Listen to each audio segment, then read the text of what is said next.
Hello and welcome to the Christmas year-end holiday Yuletide New Decade special of the After Party. Your hosts are the Great Order, which is Jared George, and I am that other guy. Appearing on the honors roll call today is Scott, Albertus, Andrea, Bob, C. Buban, Dainty Brighton, our very own Dr. Jellyfingers, our very own Elaine Sabatino, the great Fornull, Greg, Hamburger today, in Quipper, Jason, a guy with a great name, Jay, John G, John M, and John N, Johnny and Johnny J, Kara, Lawrence, Omar, Paul, Richard and Robert, Ryan, and our very own Spartan Warrior Queen, Saint McFreeman, Thomas, and Trent. These wonderful people invest in the work that I am doing on a monthly basis. I deeply appreciate their support and sense of moral responsibility to the most noble of all causes, White Wellbeing. I thank you all. As for the Superchat crown winner of last week, the crown goes to a most notable character, dedicated and grand participant of the service to White Wellbeing, and that is NPC 162 for investing a total of 100. The 2020s is our decade dollars. You are a real hero among our heroes, NPC 162. Congratulations and thank you. In second place was our very own Laura, investing $50. Congratulations to you, my dear lady, and thank you as well. Super Chat on YouTube at 33%, on Entropy at 15%, and I will have it up and running in just a moment, where you can also watch the stream, ask and vote on questions, and participate in any polls that I post there tonight. On Ko-fi at 15%, or the familiar alternative at 6%. Today, we are going to get tapped into a few of the Andromeda-sized superstars in the white positive sphere. So I will pass it over to the great Jared George to get this after party started. And you can see on screen something that Santa left for me. So a little AMSR, or is it ASMR? I can never remember, but I should be more present in your ears. And this isn't even the right microphone. So I have this beautiful new arm, so you'll hear less room tone. Going to have a little better audio for you in 2020. And this, for any audiophile out there, this is a dynamic mic, and they're good rugged mics. You see people singing with them on stage, but I have a condenser mic, and that is really what you record vocals with in the studio, that picks up a fuller range of frequencies. It's a little more like what you see there on Jason's screen right now. That would be a condenser mic. I don't think anyone really has time or the need for a full audio lesson, but the condenser mics are a little more clear and high definition. So this isn't even the ideal mic. I do have one I'll be setting up for future. Couldn't get it going tonight. But you see the mic arm? This is something Santa left under the tree. He wants TAP to be as good as it can be. So he's a fan. Santa's a fan. He's serving White Wellbeing. I guarantee it. How couldn't he? I mean, he's kind of an avatar for White Wellbeing. As I said in my Red Ice video, the season is us. So that's him. That's Yule. He's the personification. Well, I just had a thought moving forward that if we start incorporating Santa in the things that we do around this time of year, the anti-whites will have to disclaim Santa Claus. They'll have to get rid of Santa. I think that's a good strategy. I mean, if the OK sign with your hand can suddenly become a Roman salute overnight, then surely we can make Santa into the new Klansman when it comes to the anti-whites. Yeah, a little more red than white, but still, I think there's something to that. I think we need to kind of reclaim Santa for the 2020s. I don't even know if we should be talking about this on air. This might be super top secret stuff, but I don't know. It's a Friday night. It's the end of the year. We're being intimate with our audience, so I guess it's all right. And we have a couple people waiting in the wings. Porridge looks like he's going to be joining from down under. It's truly an international affair here. He should be coming on. And Poseidon might be joining us. It is the middle of the night over there in Greece. But as you all might know, if you're plugged into this live stream scene, Poseidon is a beast. I think he only needs about 3 minutes of sleep a day. Let's bring up, well, let me first, actually, let's do this. I wanted to do this because we already had, before we got started today, the great Mrs. Jess Horst, super chatting $24.99 and writing good evening.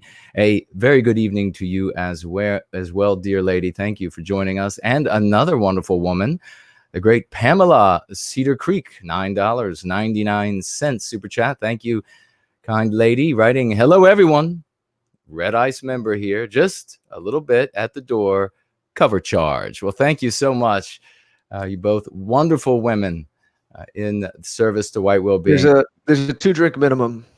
A 2-drink minimum. But it doesn't have to be alcohol, even though it's the holidays. It's okay. We're not. We don't push alcohol here.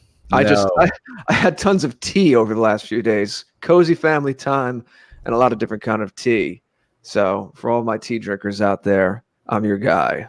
Well, let's bring up Porridge, the great Porridge from Down Under, who, by the way, had tweeted he received my book, Born Guilty, and he took this lovely photograph of it with the lights underneath of it. He said this is what he's going to be reading, and it was very humbling.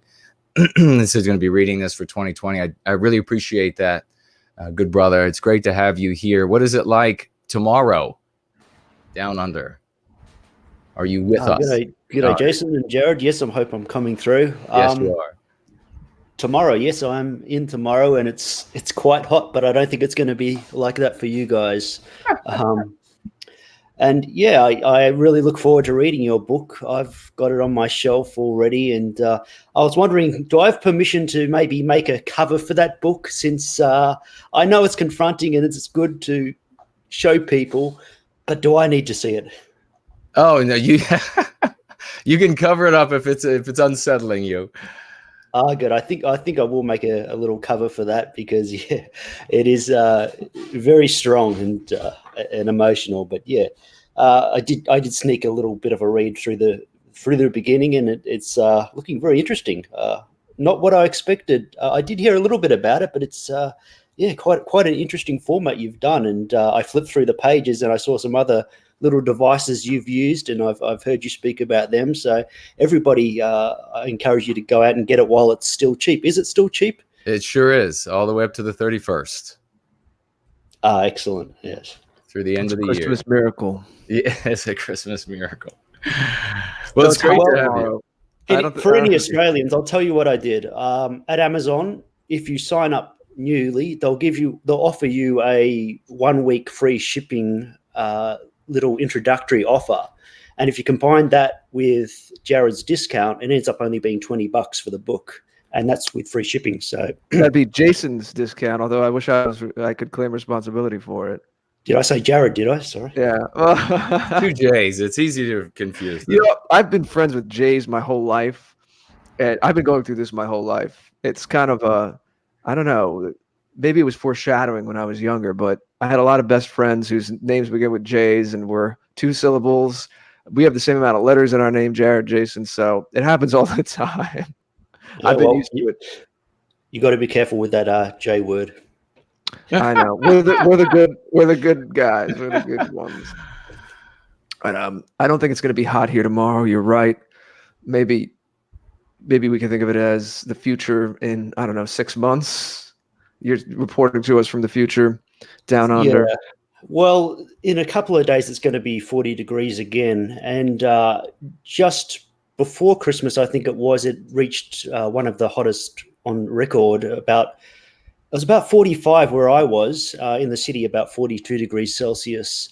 And it hasn't been so bad in Victoria where I am in regards to bushfires. Some of the rural areas have been hit, but it's been absolutely terrible in New South Wales, and we've lost a few people through the fires. A lot of bush has been destroyed, and sadly, 2 firefighters died while fighting it, and they left behind 2 little babies. And Wow.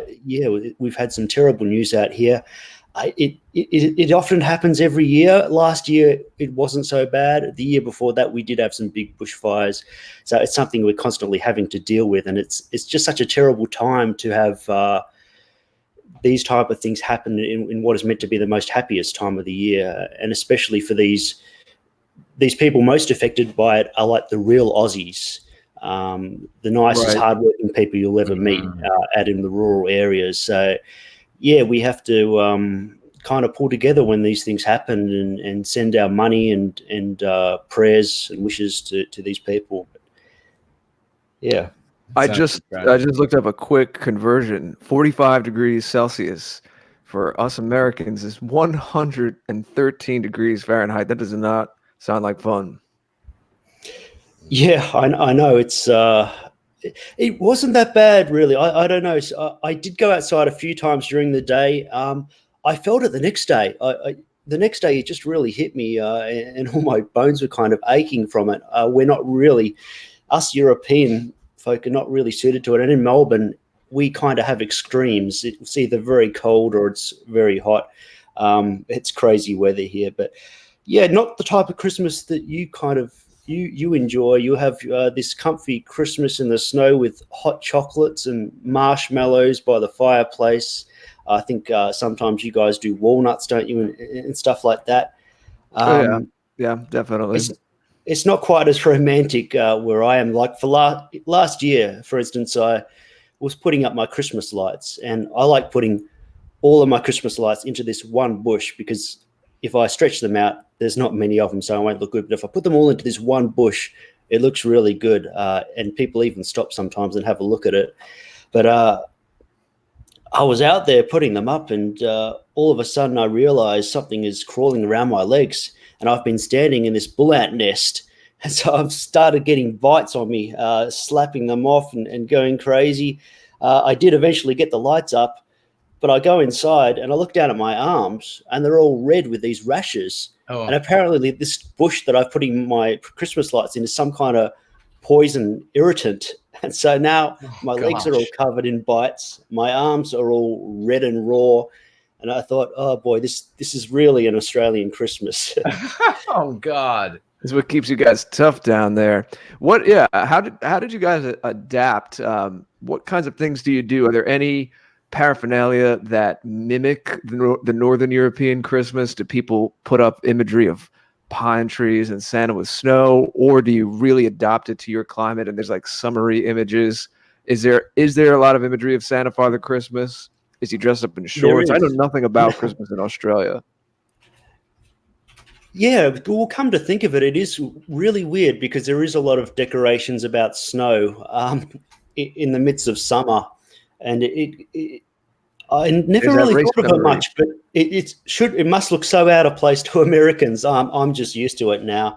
I've got this guy down the street, and he just goes crazy. He spends about 3 days setting the whole thing up, lights everywhere, and they're all programmed into some kind of computer system. And he has this huge life-size Santa, and because it's so hot, and this thing would have cost him a fortune because it's really detailed, he puts this white sheet over it during the day so the sun doesn't destroy it. But I ended up calling him Santa KKK Claus because something looks a little bit off there when you walk past during the day, and this life-size Santa has a hood on him. You know, this seems to be a theme. I don't know if you heard what we were saying at the beginning of the show before you joined, but it was something to the effect of reclaiming Santa, because it would force the anti-whites to disclaim him if he was our guy. Because we were saying Santa really is our guy, especially because he got me this new mic arm. Yes, indeed. He wants TAP to sound good. Actually, I'm all over the place. This comfy sweater I have on here is a Christmas gift as well. I'd be sitting here naked and destitute and starving, doing this from like an old Samsung phone, first generation, and if it wasn't for Santa, apparently. So he's keeping TAP going. Indeed. Well, as he's our angel investor. He's the angel investor. That's right. Well, let's climb out of the sumac tree where we're putting lights up and getting poisoned to death, and bring on in Mamirs Brunner so we can make this a And he's got a surprise for us. He's on camera. on I camera. am indeed, yes. Hello, Phil, and Merry Christmas, there, guys. Yule. A good Yule to you. A good Yuletide indeed. How are you, sir? I'm very good, thanks. And yourself? Splendid. Doing very well. Thank you for staying up late with us across the pond. Now, what's the temperature there? We know it's Oh. Australia's on fire. Where you are is It's cold, but not too cold. I don't know the exact temperature. I haven't really looked. Yeah, it was a little bit mild here for this time of year. I like it cold on Christmas, and ideally you want snow on Christmas. You want to wake up and see a sheet of that white. We haven't had snow for some time now, on Christmas especially, but even in the winter period, to be honest. We woke up to it 2 years ago. I remember, white on the trees, on the ground. That's the ideal. I'm not saying that as code. Just literally like snow and a white Christmas. Now you guys have recently started doing live streams. I know you sent me the library link. I haven't been able to check it out yet, but this is a new setup for you. I know what you look like, and I had told Jason, I was like, Phil, man, he's got the Viking thing down. It looks awesome. And so were you on camera for your first live stream? Is this a new thing where you're going to be on camera for live streams? Yes. I was on camera for the live streams. We spent a bit of money, pretty much all of our donations, on setting this up properly and trying to do it as professionally as we can. Taking the lead from you guys and people like Red Eyes. great. Yeah, Glad we've got to hear a lot of that. things going on. Yeah, well, you were one of our winners in the last message to the West, and we have porridge here as were well. So indeed. hopefully that our generous donations from our audience here, they're seeing the fruits of it going into your whole audio visual setup. Definitely, yeah. We spent some That's of it good. on Stream. Is it a Stream Deck? It's called or something. Mhm. And certain audio devices and some programs and restream and things like that to make it simpler to stream, because I'm certainly no tech guy, really. Good job we've got Riss on hand to do a lot of this stuff. But like I say, we want to present a good image or the best we can, as image is important in doing these things. And a quality broadcast, quality sound, quality everything, really. Well, that's good to know that the money's going towards making your production better. I think that's the best choice people could make with that. With the money they get, is to invest it back into the movement by upgrading their gear or getting some soundproofing. Sorry, I had the mic on wrong before. I hope I didn't sound terrible at the start. No, you sound fine. Yeah, you sound good. Okay. But Phil, what did you get for Christmas? What did I get for Christmas? Well, we you don't always really. say what it is you do. We don't really, for us adults, we don't really do any of that. We've got little people now, so we focus all of our attentions on them. I haven't really had a proper Christmas present for some years now. I take pleasure in watching my little people open their presents and enjoying their day much more than mine. I think we just grew out of the present aspect of Christmas, I suppose. Maybe that's a little bit sad of us and a bit depressing to many, but no, probably a bit short. So I've got my own money. It is about the kids. Maybe I sound a bit shallow talking about the presents, because it is a bit more than presents, isn't it, Jared? You seem to be very involved in the actual spirit of Christmas rather than all the materialism and going shopping and getting drunk. Yeah, I like to do. I don't do that. I tried to hit on that in the Red Eyes video. I mean, certainly gift giving could be part of it, but the focus has become, as we all know, insanely exaggerated on that. And if you're going to exchange gifts, I'm very much for a smaller amount of thoughtful gifts, as opposed to this competition people get in with each other to, have the most lavish gifts. And they're with kids. I mean, maybe you can speak to this, Phil. There's I wouldn't expect you are like this, of course, but there are parents out there who they get their kids so much stuff, it's overwhelming to these little kids, and they can't even appreciate it, as opposed to a few things that are thoughtful and well crafted, And of course, we want to keep it in our own economy as well. Try not to be supporting the globalist craziness out there, right? But yeah, thoughtful gifts. I try to be thoughtful in my gift giving, put myself into the shoes of the person I'm getting the gift for, not just what I would like.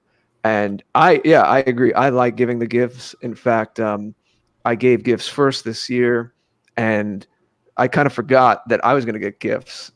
Like you, Phil, I was like so happy to give other people gifts. I'm like, oh wait, I get gifts now too. Oh, okay. But the fun is really for me in getting gifts for loved ones.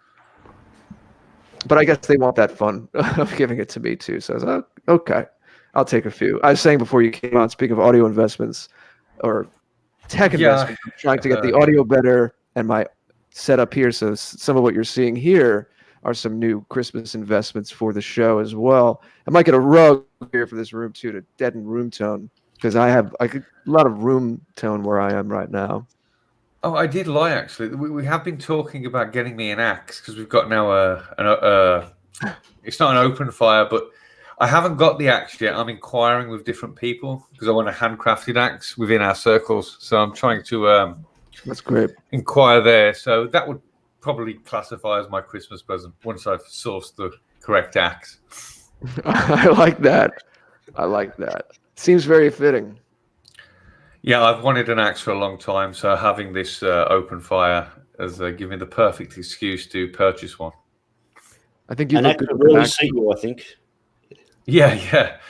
An axe would be good, yeah. I got a pair of new sunnies, and these are really nice ones. They reflect whatever's in front of you, and I can't stop looking at myself in the mirror when I pull over because I look like a rock star. What else did I get? I got some man type of toiletries, which sounds a bit gay, but it's not gay anymore to, look after yourself a bit and use a face wash or whatever, because I get a bit greasy at work. And I got a soap on a rope, and it's actually made of oatmeal. So it's meant to exfoliate your skin as you wash yourself. So I've got a fully exfoliated butt crack right now. Parge is That's very nice. Parge is getting very. This is an after hours Parge. Sorry, I didn't know what kind of stream this was, but I've probably taken it too far. It's quite all right. Quite all right. You can. It's kind of a free form one, so feel free to let it rip. It's funny to say that after the subject matter, right? Yeah. Poor choice of words. I'm sorry, but good. I think this next coming Christmas, we really have to encourage certain segments of our populations in Western civilization to throw away these trees that they usually use, all these furs and everything that they usually use for their Christmas trees. That they just seem like they're so wonderful to decorate. No, get rid of those. We need to go. These people need to get sumac trees for their living rooms and for their dens. Let's encourage the population to get sumac trees, and we'll see how many of them fall for it. I don't know if Porge and Phil know exactly what that is here. I don't know if you guys have that where you live. Well, I'm not familiar. Porge was talking about a poisonous tree that he put his decorations on. So here in North America, one of the ones that makes you itch and gives you a rash is poison sumac. Okay. It is quite hellish when folks get it. So it would be hilarious. When I was a kid, actually, I was playing with a girl outside. I was a little kid, so that's an innocent statement. And she was a little older, and she thought it would be funny to rub these huge leaves. We didn't know what this tree was or this plant. And she's like, "Let me rub these leaves on your face. They're like the size of your face. These tremendous leaves." Oh. And the next day, I'm breaking out a rash. And my mom is like, "What is this? What's going on?" And eventually put two and two together that she was rubbing poison sumac leaves all over my face. So I have a poison sumac story, and that was it, Jason. That's my poison sumac story. Well, then you know that wouldn't that be a great comedy skit? Just pick any group that's not ours. Of course, we're not allowed to satirize any other group. It's considered evil, but they're dragging they go out into the forest with the axe to find the perfect Christmas tree. They cut down that sumac tree, drag that bed into the living room, throw the angel on top, spend hours standing around it, hands, bare skin all over it. Well, in Australia, we have this stinging tree, and it's will put you in hospital if you touch it. It's that bad. But the thing is, it has these beautiful big leaves, and so a lot of tourists, when they come to Australia, they'll see this tree, and if they're desperate to go to the toilet, this seems like the perfect type of tree. But boy, are they wrong. I think I've heard of that before, actually. But let me do this. We'll get off the poison plant subject matter. I would like to know. Get off poison plants. Get off poison plants. Don't use the poison plants. And we can't even be a member in the U.S. of Boy Scouts anymore. There is no Boy Scouts anymore. When I was there, we learned about the different types of non-binary scouts. Well, yeah, I mean, you learned about the poison ivy, poison oak, sumac, all of these different things that you're not supposed to touch when you're in the woods, what you can eat, what you shouldn't eat, what'll kill you, what will heal a wound, all of these sort of things. You can't do that now because you've got to be surrounded by older men who might want to drag you into the tent or off around the corner, and also little girls who get to be Boy Scouts now and everything else because of anti-whiteism. But having said that, we are coming to the end of a decade, and I am sure that Porge and Phil have some thoughts about that and the coming decade, this 2020, which I think is going to be an absolutely remarkable decade for us, a real decade of stark dichotomies. So let's go to we'll go to Phil first, and then we'll hear from Porge thoughts on just some brief thoughts on the previous decade and the coming decade. Phil, go ahead. Well, I mean, that's what this season's all about, looking back and then looking forward, taking stock of what's happened and trying to conceptualize a new era. I mean, it talks about this kind of concept a lot on the live stream that we did recently. But looking forward, I mean, it is a new decade. So there's kind of a bigger, fresh start there than just a normal yearly happening. So we've got a lot to focus on. There's a lot of positives, but there's still a lot of negatives, things that we've got to face, things that we've got to take on head on as well. I mean, there's no point hiding from these things. I mean, recently, I think I read a story today where 2 men in the US were kicked out of the army, apparently, although I've got evidence. I've heard that they weren't actually kicked out, although this is what the story's running with, just because they were at a legal rally holding signs that said, "We have a right to exist." Oh, gosh. So now they're being doxxed openly by NBC News, I believe. So, I mean, these are the things this is what's happening to some people at their Christmas period, their new decade, and what they're looking forward to. And we have to remember these people and remember that there's little people everywhere doing their little thing, and they're being attacked openly. And we've got to fight back, but fight back in a way that's going to make sense and not get us in too much trouble, because obviously, like I say, holding a sign these days saying that we have a right to exist. Now, interesting, when I first saw that, I thought, imagine if you had an African American served in the military, being deployed, and then he held up a sign saying we have a right to exist. He would probably become a poster boy of the army. How brave this young man served in the military, defending his nation. Now he pleads with people that, and this is the spin that we have to highlight, because when people like us, we obviously realize it and see it instantly, but a lot of people don't. They go with the spin. So all they have to attach is words like Nazi, far right, white supremacist to these guys in the military, and suddenly they're evil. When if you attach, oh, look at this brave man, it depends on the angle you take the story. Message framing, as they teach it in universities.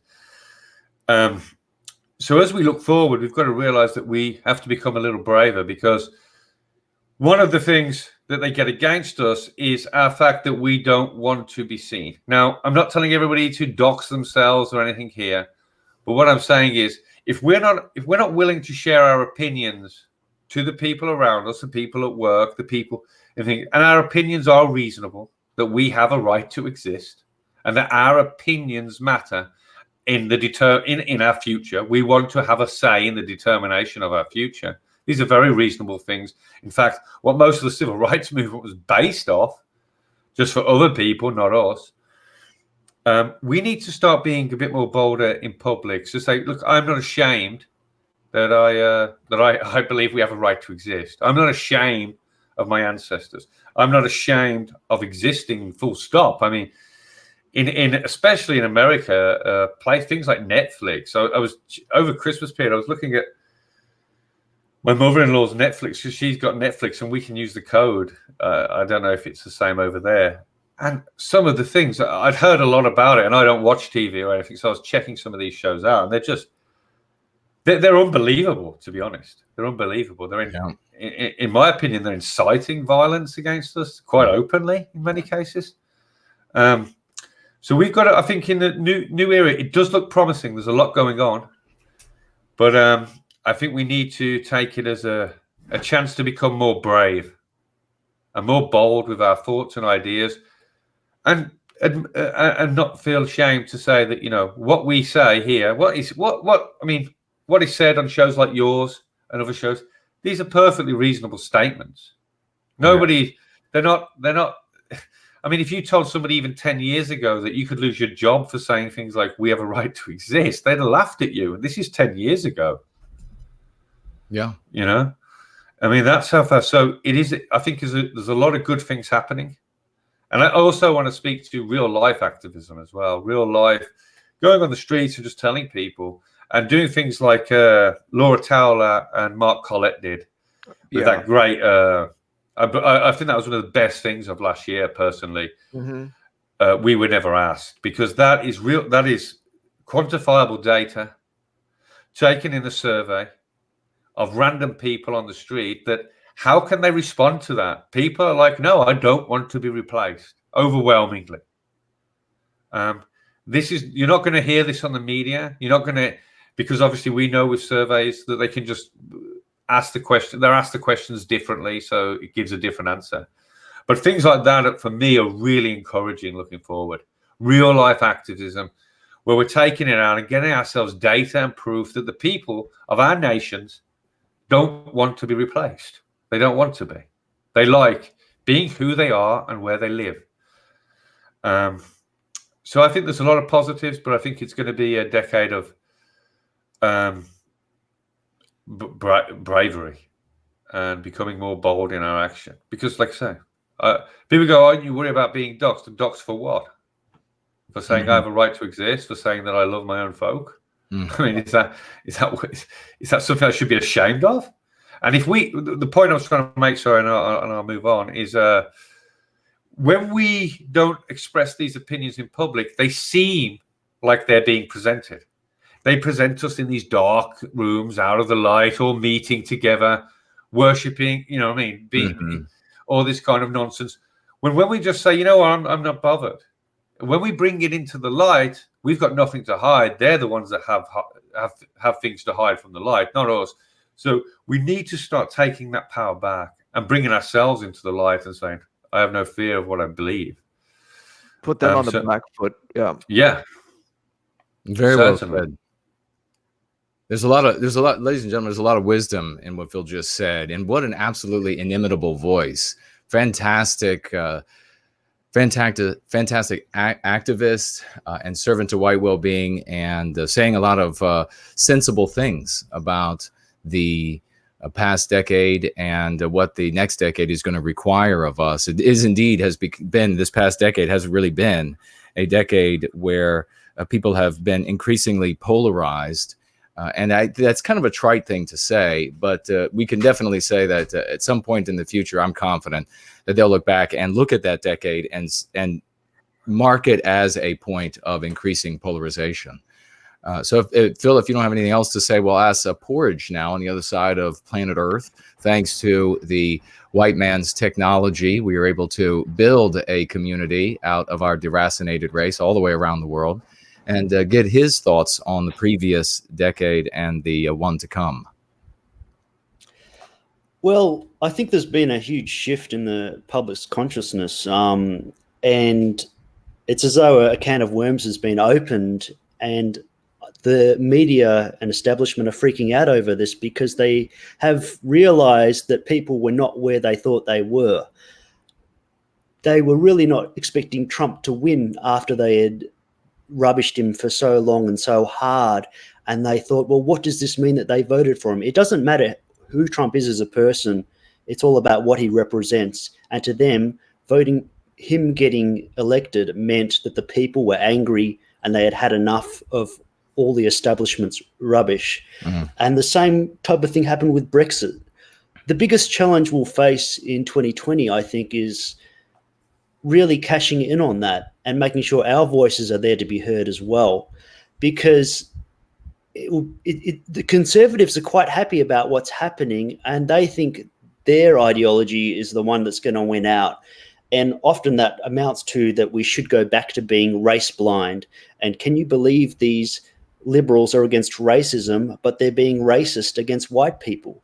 This is where they are. And the public understands these type of things. They can see the hypocrisy and they can see that the rules apply differently to different races, or I should say all the rules only apply to us. We have to make sure the public hears the right version of how we got here and how we get out of it. And it's nothing Conservatives can offer. So I think in 2020, we really have to capitalize. And there was some points in the last few years where we had a huge flowing in of people watching and consuming our content. But if we can't maintain that, there's no point. It doesn't matter. It's just a fad that comes and goes. It will be better to get it right and be small and gradually grow than blow up and disappear. And the same thing happens over and over again. So I've said before to people that Joe Biden has explicitly said it will be good when white people will become a minority. That's right. And who can complain about that? Because the Conservatives can't really complain. They won't stand against that. Only we can. And the public doesn't want to be a minority, I'm sure of it. And we were never asked to prove that. So we're really the only ones who are going to be able to capitalize on the public's desire to remain in a majority and have their kids go to schools where they're not a minority. We've got a lot of work ahead of us. And so, yeah, it's just a matter of really making sure we're heard. That's all I can say about that. That's actually a brilliant point. And brilliant points. Usually what happens with brilliant people, they're like, here's a thought I had. They don't realize how smart it is. And then they just keep moving. And that is that, what you said, Porge, was that we are going to be the only ones that are going to be able to talk about how we are being white erased. No matter where you go across the West, there are no regime level or mainstream level parties that are willing or have the courage or care, that are not anti-white and would be willing to talk about our people being erased from our own civilization.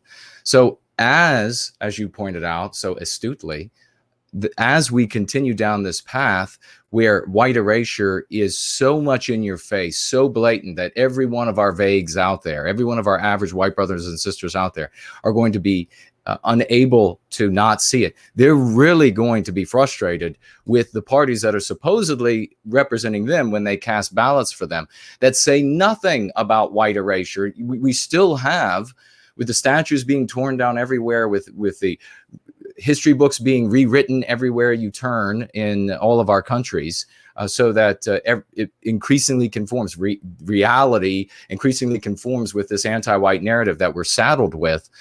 As all of that happens, we still have people like Trump talking about blacks built America, and I've done all of these sorts of things for the black community and all of these sorts of things for the Hispanic community. And we got to get everybody to, he said that we have to get all Americans to love Israel more. This is what he's talking about as the founding stock of Western civilization is being erased from the civilization that we created, as though this place, and is the case in the mind of the idiotic Civnats, could somehow continue, or that it would matter if it continued if we ceased to exist, as though our creations are all that matters and not us, the flesh and blood, the tears and the joy and everything else that comes along with being a human being, as though that doesn't matter. All that matters is these forms that we project out, and if that continues, by God, that's all that really matters. That's the Civnats for you. That's a really great point that you make there, Porridge, about the people getting frustrated and not able to see these politicians at the regime level saying a single word. In fact, what was it, Jared, that you were saying? It was maybe like eight months ago or something. You were talking about the politicians, or said something like they're too afraid to even say our name. Was that what it was? Yeah. If you can't name us, why do we name you? Why do we check your name if you can't even say our name? Now, I know that was a thought experiment, and I know sometimes you have to still be strategic with who you vote for, and at least if someone is willing to fight censorship, that's something to look at. There's actually, Jason, I sent you just becoming aware of this congressman, or excuse me, he's not a congressman, he's running for Congress in a district in Texas, and he's explicitly saying that we need to keep Texas majority white, or you all are going to lose everything, and that something like 9% of the population of Guatemala and Honduras live there. And he said, if you elect me, they're going to be sent back humanely, of course. If you don't elect me, then Texas is going to turn blue forever like California, and we're going to be facing bigger problems. So this is a guy outright saying this, running for Congress in Texas. So we are starting to see signs in the right direction. I'll pull up his name in a moment. Again, I don't know much about him. I'm not saying I endorse him. I'm not going to endorse someone just from seeing a few tweets about him. But what I'm seeing about him is promising, and we need more people like that. It's always going to start on smaller levels. Congress or even more local levels will be more appropriate for it. But you are starting to see it. What Parge said is absolutely right. We are about to see, I think, this decade coming up, and Jason and I are going to be speaking at length more on this. By the way, tomorrow night on Millennial, it is a special TAP Millennial where we'll both be on 7 o'clock Eastern time in the Eastern United States, which is the stroke of midnight as it becomes December 29th over there in the UK. We'll talk a lot more about that, but I think from our perspective, as a quick teaser, and no one really knows what's going to happen, and I'm not really into future forecasting because there's so many factors you can't tell. But that famous line that began Dickens' A Tale of Two Cities, it was the best of times, it was the worst of times. I think that might be apropos of the upcoming decade. I think it's going to be great for us because we're going to see our version of reality reinforced. I think we're going to see our line of thinking vindicated. I think we're going to see our honor and honesty. Just look at the way that Jason so fairly and even handedly handled that debate between Mark Collette, who's a friend of ours, and James Goddard, I believe his name was, and even James Goddard's friends, and he's like a Tommy Robinson guy, said, I can't believe how we came into like on your home turf and how fair you guys were. I think our sense of honor is going to out. I think a lot more people are going to come our way. But because of that, all the insanity that we see right now going on in the outside world is going to tighten up even more and more and more. So it's going to be, I think we all know it's going to be crazy, but we're going to see our views vindicated. We're going to see a lot more people come our way, and that is going to buoy us up. So that's what I mean by best of times, worst of times. But I think we need to introduce our friend Poseidon now. Poseidon, Yule, Merry Christmas and welcome to the show. Merry Christmas, my brothers. You sound splendid. Talk about these great voices that we have here. My ears. I love hearing Poseidon say hello, brah. Actually, my heart is beating too fast because I'm so excited. For the first time, I'm together with 4 out of the 8 top voices for me. 4 of my greatest brothers, and so I've lost my words. Thank you for inviting me. It's so great to be here with all of you. Hope you're having a wonderful Christmas week. I am. How has your Christmas week been? I know you guys adopted a little puppy recently. I saw that on Instagram. Yes, yes, I adopted a puppy in August. He's growing, an absolutely white puppy. Yes, Unrelated, just a coincidence. when I saw his beautiful color, I was in love immediately, and now he's guarding us. He's sleeping in front of our door. Yes, this Christmas was it was wonderful, but it was also very tiring for me. I've streamed too many hours this past month, and uh, I feel a little exhausted during the last week. I can't wait to just stop streaming for a few days and relax. Do you have one of your Saturday night streams tomorrow night Yes, yes, and after that, at 9? yes, tomorrow at 8 p.m. Eastern. But after that, I think I will take a small break, a couple of days. I need to rest my old body and my vocal cords. But Well, this time of year is certainly about taking stock, and it's all right to rest sometimes. You know, we're in a marathon here, not a sprint. So you need to go through your cycles, take care of yourself that way, so you're in it for the long haul. yes, exactly. This is a marathon. We started a marathon that will continue, I think, for decades, probably. Probably our children will have one day to continue this race to save our culture, to save our countries. So we have to be strong. But I think tonight, for me especially, I get a lot of strength and power being here with you. So many great brothers from all over the world. We've covered 3 continents now. Yes. Mm-hmm. Yep. And 2 different sides of Europe between you and Phil. You have any thoughts about what we were saying before you were brought in about anything reflecting on the past decade and what's ahead? I think the past decade was the decade that the people who aren't very fond of us decided to speed up their plans to eliminate us. And this was a huge mistake because this triggered us to wake up and to start organizing and fighting back with our voices. And I think the next decade will be probably the most important decade of the past 100 years, because it will be a great awakening. I think right now we're just a very small drop in the ocean, but we are growing so fast. So many thousands of our people are waking up every day that I think we will see very interesting things happening.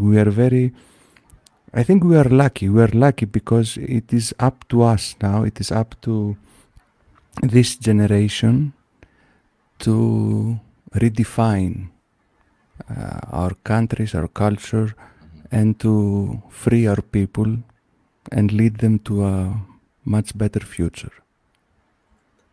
We don't have much time, really, do we? Because in a lot of countries, the white children are already a minority in the very early age ranges.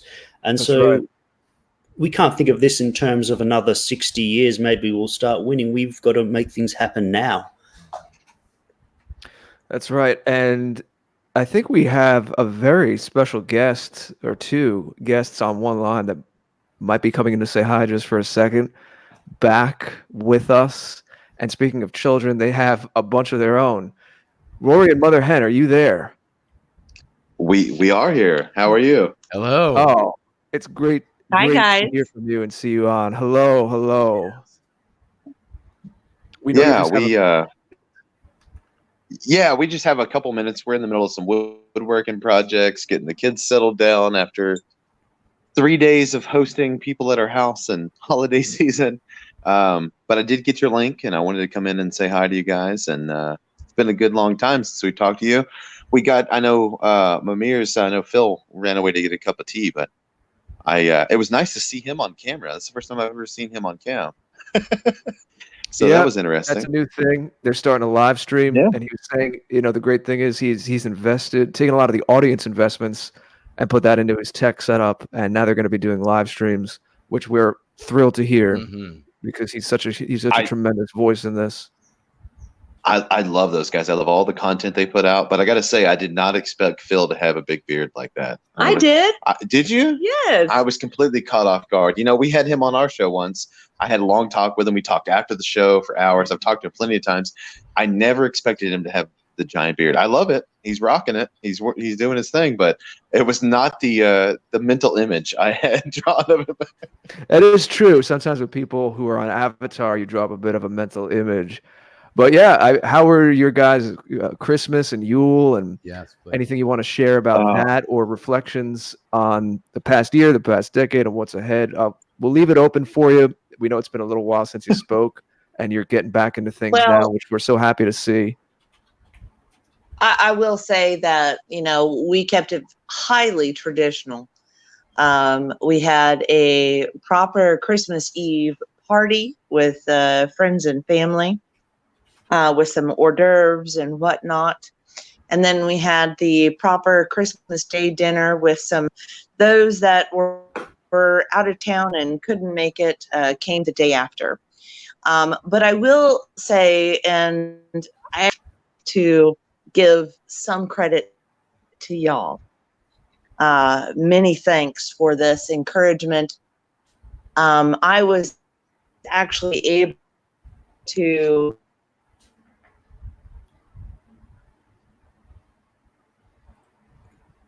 you've cut out. Can anybody else hear Mother Hen? No, it cut out for me at the same time. Are you all still there? I'm still here. I'm here. Yeah, I think. Okay. Rory and Mother Hen, we can't hear you momentarily. I don't know if there's anything you could check on your end. And it's quite a cliffhanger because Mother Hen was about to reveal something. Reveal something huge and talk about a cut and thrust. Be back after the commercial break with a shocking revelation of Mother Hen. The return of Rory and Mother Hen, and they had a shocking revelation for us. Phil, I don't know if you heard when you were getting your cup of tea, but Rory appreciates that you're on camera in your new setup. Oh, yeah. Well, that's it. I mean, Rory, I think one of the first interviews we did was with Rory. Yeah, he said that he'd had you on. Yeah. Not that long ago, really, but it was, I'm trying to think if it was actually our first interview. Mm-hmm. Looks like they're rejoining. I'm not sure how much of that. I don't know where we disconnected that. It was literally, as Mother Hen was saying, I have to thank you all for something. And it was like about to be this reveal. Well, she went on a good rant after that. So you missed it. Never mind. You can't imagine how perfectly that cut out. So I know it's tough to do it again, but please, we're all sitting on the edge of our seats. We're going to need to hear that rant again. This you think year you have it? Do you think you have it in I you really for a have take to leave. two? Yes, I do. All right, let it rip. Okay. So this year, and I really have to thank you two guys for giving me the encouragement to do so. My sister-in-law is a huge anti-white fan. And we specifically coordinated our family festivities this year to purposefully not incorporate her into it. To send her a strong message that she is not welcome in this family if she continues down this degenerate behavior. We want her to understand that her actions have consequences. She can't have her cake and eat it too. Right. Well done. How can you be anti-white? It seems ridiculous because when somebody tells me or they express anti-white sentiments, well, I'm a white guy, so they must be anti-me, and my mother's white, so they must be against my mother. And just take it personally because it is personal. Yes. Yeah. You have she hates herself. You have 5 children, and you don't want that example around them. Precisely, Yes, and it my gets worse my than children that. are white. Sorry, go Go ahead. ahead, Is Mother that Hen. be one thing if it was just her as a bad. It'd be one thing if it was just her as a bad influence, as say the bad aunt, whatever it may be. But she has what, 3 children? Yeah. They have 3 children of their own, and she's trained them to be, brainwashers of all the other children. Because normally, Oh you my. just let the children go run off and do their own thing. Mhm. You let kids go run off and be kids. But her kids are running around saying how, oh, if you don't love trannies, you're a bad person. And all of a sudden, like, her Oh. kids are brainwashed into this modernity terrible trap, and then they want to brainwash the rest of the children. So you can't even have her around because you can't have her children around because they're a negative influence on all the other children. And without them, mind you, we had 9 or 10 kids running around here, 11 kids running around here. They all had a great time. They were kids having what's a great holiday season. Yeah. It was amazing, but we just couldn't tolerate it this year. We made the decision because we were having the holidays at our house this year, which is not the norm. We're having the whole extended family. They're at our house. Well, guess what? She's not invited. She's not allowed at our house. Now, I noticed, and of course this is personal stuff, so whatever you want to share, but I noticed you're not mentioning a husband with this family member of yours. No, she is married. She is a sister-in-law. She is not directly related to either one of us. I see. Okay. Yeah, and she has been the negative influence on that whole kind of quadrant of the family there, if you will, of her husband and their kids. And they just, if they're not around, the rest of the family is great. I love all of the extended family. Kids? How old are I think the oldest is 10, 11. So The they're oldest is mostly around under 10 or 10. 11. So their kids are around the same age as ours, roughly. They only have 3 and we have 5, but roughly they're around the same age.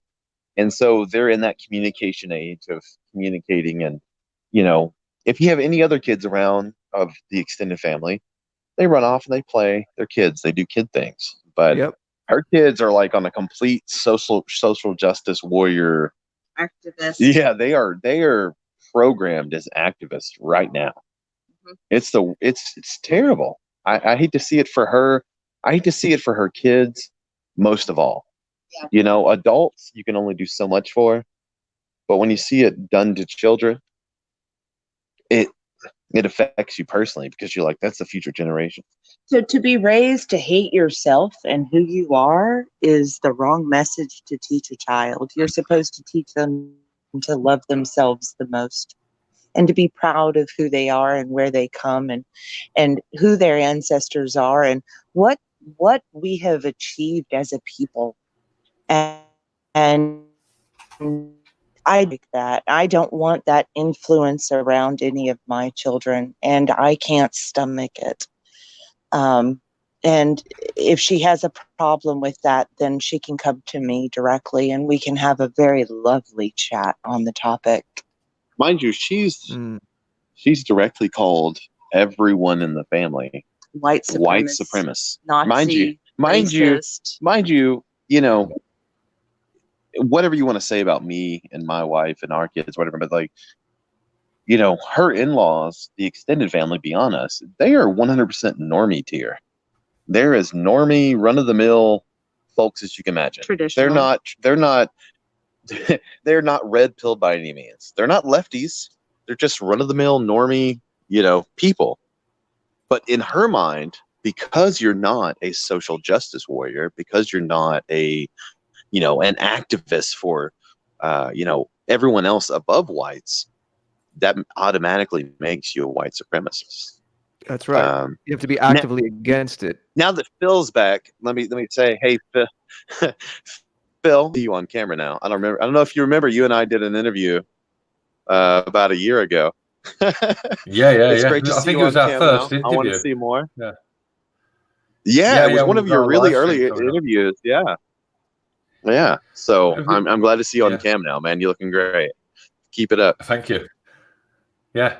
Where have you guys gone, by the way? I lost track of you online. We took a hiatus. We went off of the internet for a good 3 or 4 months, and we just started coming back. Mother Hen and I have started doing shows on D Live only. No YouTube, only D Live. I saw you on Poseidon's channel, both of you.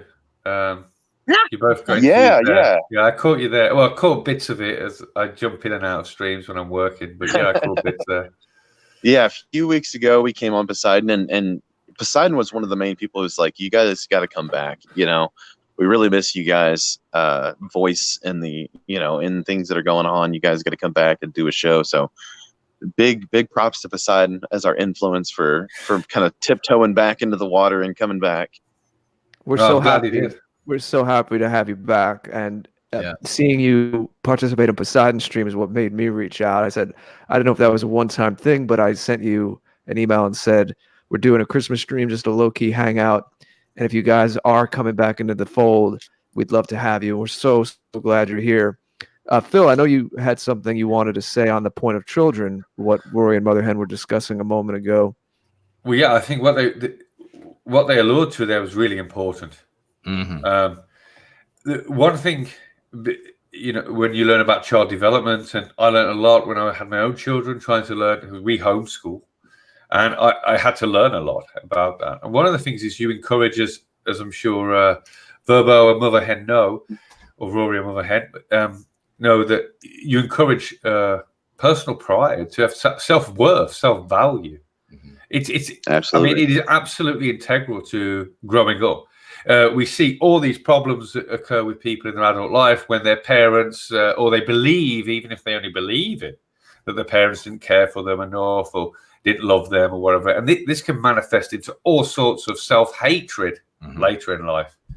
So when they target our children, they are destroying lives. I mean, people could take this into adulthood, and it can cause absolute disasters, drug addiction, self-harm, all sorts of terrible things when somebody hates themselves because they believe nobody else. They believe even their parents hate them. Mm-hmm. So this is something that is very serious. And as Porridge said, it's something that we should take personally. People are targeting our children in public schools and public systems to hate themselves, which is only going to cause, like I say, I mean, people go, oh, there's a drug epidemic with white people. Especially heroin and things like that. Well, when you've been brought up in a system that's told you you're nothing but, a piece of, and you have got no value, no worth, when you look out on that society, you believe that you can offer nothing to it. I can kind of see why some people fall into those paths. So I try not to victim blame where I can help it. And all I know about the pressures and influences on these children as they're growing up, especially these days, I can't help but see them as victims of a society that wants them to self-destruct. Mm-hmm. Yeah, and sometimes drug abuse. I mean, so I'd like to make this point. So, some of the nicest and kindest people I've ever met have been drug addicts and alcoholics. Their beauty for the world is crushed, and when it's crushed, these people that have a lot to give to society, their ideal or the way they view the world in this beautiful way is crushed to such a degree that they don't recover. I mean, they never recover. They end up leading a life that is quite sad and, tragic. But I think it also has to do with a combination of that. I think it has to do with the reason it affects European people, white people the most. It's because we have this innate drive to create and to build and make things better. And when you combine that with modernity, which tells you to just kind of go along to get along and make a living, but never create anything of your own,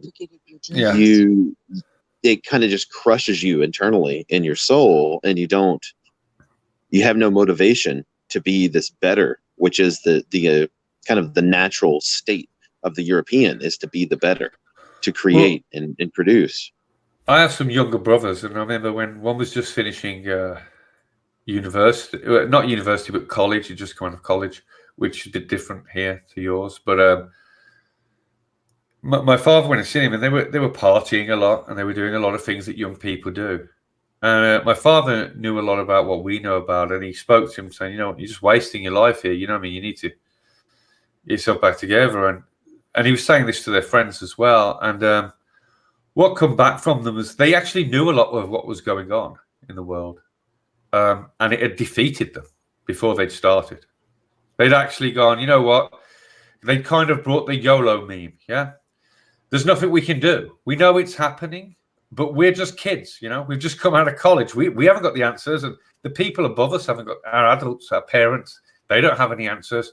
So let's YOLO. I mean, now, whilst it's obviously a bad place to take that, I mean, the sad thing is you can kind of understand their situation. They're growing up in a world, they're looking out that hates them. And even if they're aware, they're like, I don't know what to do. I don't know, especially if they haven't found communities like ours online where they can see other people that are trying to do something, people that are going to stand up to them, older people. They can get quite dejected and go along with this narrative, like you say, of just, you know, what's the point in trying to be the best? I'm just going to get a job and I'm going to just do the things I enjoy doing. Basically, contribute to society, paying the taxes, but dropping out of it in all other ways. Mm-hmm. The only thing that you're missing there is the camaraderie, the motivation, what holds us together as a community. Just look at all of the thousands and thousands of years of survival through the most troublesome times that our folk have gone through, and just a pat on the back and say, I'm here with you, and I'm going to help you through this, and we're going to get this done together. Yeah. And with what Rory said, I mean, we want to create. We've got this innate desire, and the youth have got this great energy, you know, this vitality. The wise ahead, we should be directing them and showing them that we can create something beautiful, even if nobody else cares. And we need to start creating that in our own lives. We need to present this image. I know Rory and Mother Hen there, I know they homeschool, they homestead a little bit. They do all these great things, which when people see that, just your neighbor down the street, I mean, I don't know what kind of things they get, but people are kind of impressed and they want to know what you're doing. And when we create beauty, when we create things that are positive and good and healthy and wholesome, people want to come to it. And that's the problem with some of these too much black pilling sometimes gets people down, especially the youth. They can't see a future. We need to start showing them, especially as a little bit older than them, showing them that we can create these families, we can create this type of lifestyle, and it works. This is the reason they attack our culture so much and try to dismantle things like Christmas, is because that is the glue that holds us together as a community and makes us proud and happy. And if you can break that down and get everybody just a little individual in their bedroom playing games, you can lead them off a cliff. You can lead them anywhere you want to. Because they've never learnt that kind of, that we are a people together, the same as you see Indians are a group and Africans get together and have their own little rituals and fun. They want to destroy that for us because they don't want us to get together in any type of scenario. Yeah, I agree. Individually, everyone here is speaking to what Rory and Mother Hen are trying to do, what Rory and Mother Hen were saying so beautifully. And I agree. It's always a balance because you don't want the ostrich thing of denying what's going on in the world. And that so easily, even if it starts innocently, can tip over into the YOLO thing that Phil was speaking about.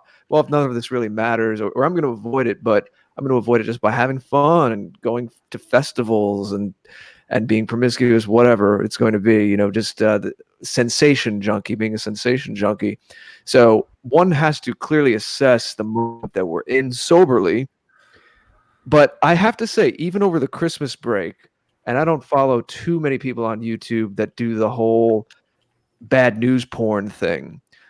Even the day after Christmas, I wasn't on Twitter much. I put my phone away. I put it upstairs in another room when I'm visiting family, as I was for the last couple of days. But some people were wishing me, or we were communicating with some of you all here about this very show you're watching now. So I did go on to Twitter a few times, and I have to say, frankly, I was a little bit disappointed that even on Christmas and the day after Christmas, to me, Christmas and Yule, it's this whole time. It's not just a day or two, but especially right around that concentrated time of Christmas Day and the day after.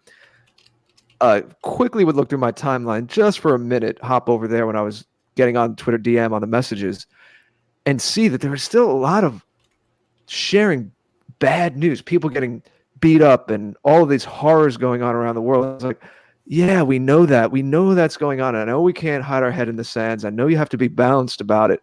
But my God, why not more things about the beauty of this season? I wanted to share things, like I shared some images that were just beautiful and inspiring.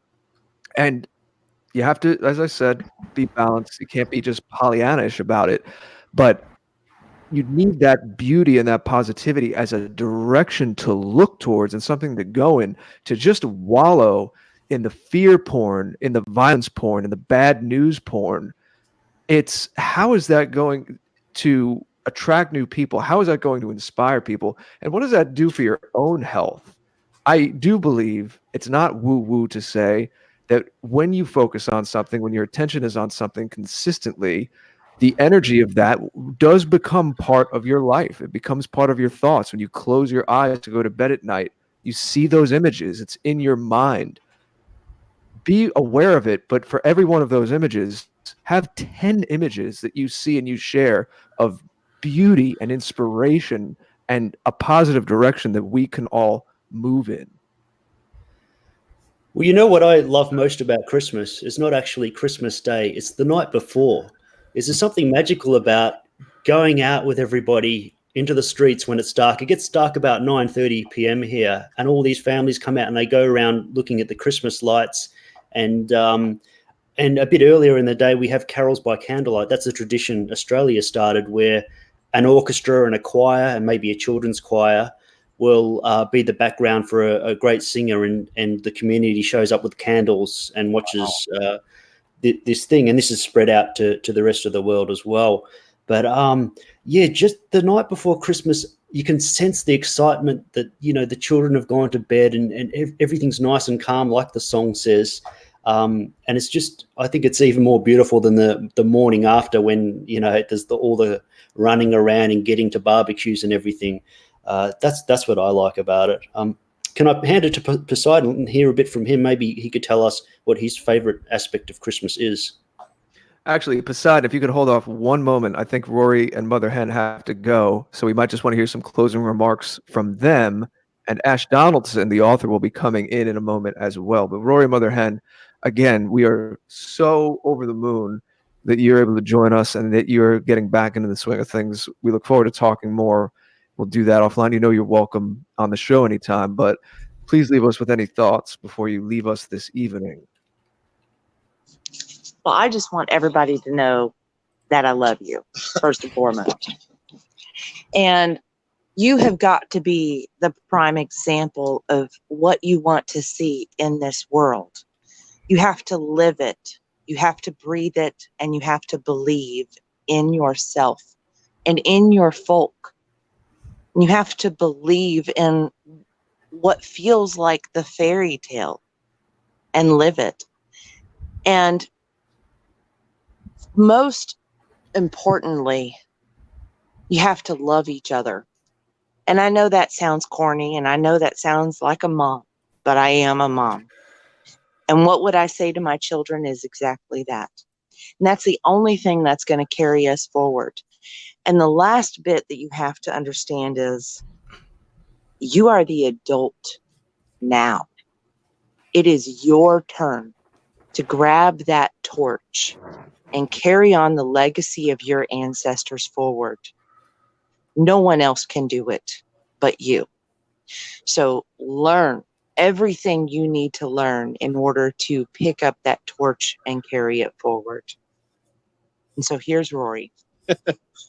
I will just kind of simplify that in the same point of be the white pills you want to see in the world and make lots of white babies. That's my takeaway. Those are beautiful. I'm glad beautiful you guys I'm glad you guys had us on. It was great talking with you guys again. Have enjoy the rest of your Yule, and enjoy the rest of the stream, guys. Thank you All right, so we'll much. talk real soon. Yeah, thank you so much to both for showing up and also really for taking this courageous stand. This is something that I talk about regularly on the Going Free streams is that we have to take a courageous stand in our families, especially when there are white children around. We simply cannot allow anti-whiteism to seep in even a little bit. It has to be considered as anathema as talking about pedophilia or endorsing that sort of thing.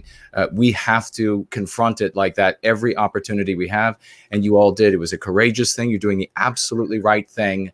And you should be saluted for that. And we do salute you for that, protecting your children and the other children that are present from this dangerous woman, this injurious woman and her anti-whiteism. You're doing the right thing. Hopefully she'll get the message and we'll start to look elsewhere and decide that being as viciously anti-white as she is not going to be the way she has to be if she's going to want to have her family. So no longer, ladies and gentlemen, are we being exiled from our families. No, we get rid of friends, family, anyone who is a problem and anti-white in our lives and poisonous, injurious, insidious in one way or another. So you are to be saluted. Thank you all for being here. And I also want to say, as you all leave, with both of your euphonious voices, this is to be.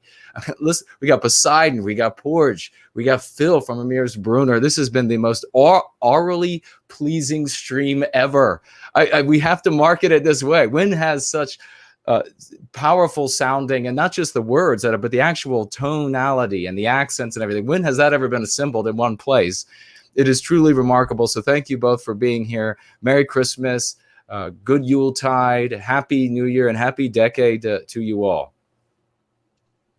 We appreciate you having us on. Merry Christmas. Merry Christmas. Hail victory, hail folk. Good night, guys. Amen. Good night. Now let's hear from the great Poseidon, another voice that is just absolutely iconic. It's amazing. I'm sitting here, Jared. I know you're feeling the same way. Everybody with us right now, listening. Every time one of these people start talking, it's they talked about this in the past when it came to some of these, when they had 3 channels in the United States. And I think in the UK, they had 2 channels. And there were these presenters, these news presenters that had these iconic voices. And when you would hear them begin to speak, it was like everybody got quiet. They were now talking. That is how it is with Porge, with Phil, with Poseidon, with Rory, Mother Hen. It's just an amazing thing. So please, Poseidon, I know you're running very late where you are. So please jump on in. Well, I want to share I had an experience similar to Rory and Mother Hen 3 days ago during a Christmas dinner. I'm the type of guy who will go to the grocery store and will try to red pill the clerk there or the guy at the gas station. So during Christmas dinner, of course, I started talking about the plans of the United Nations and birth rates and drag queen story hour, all the beautiful stuff. And most of the relatives, they were unaware and they were interested in listening.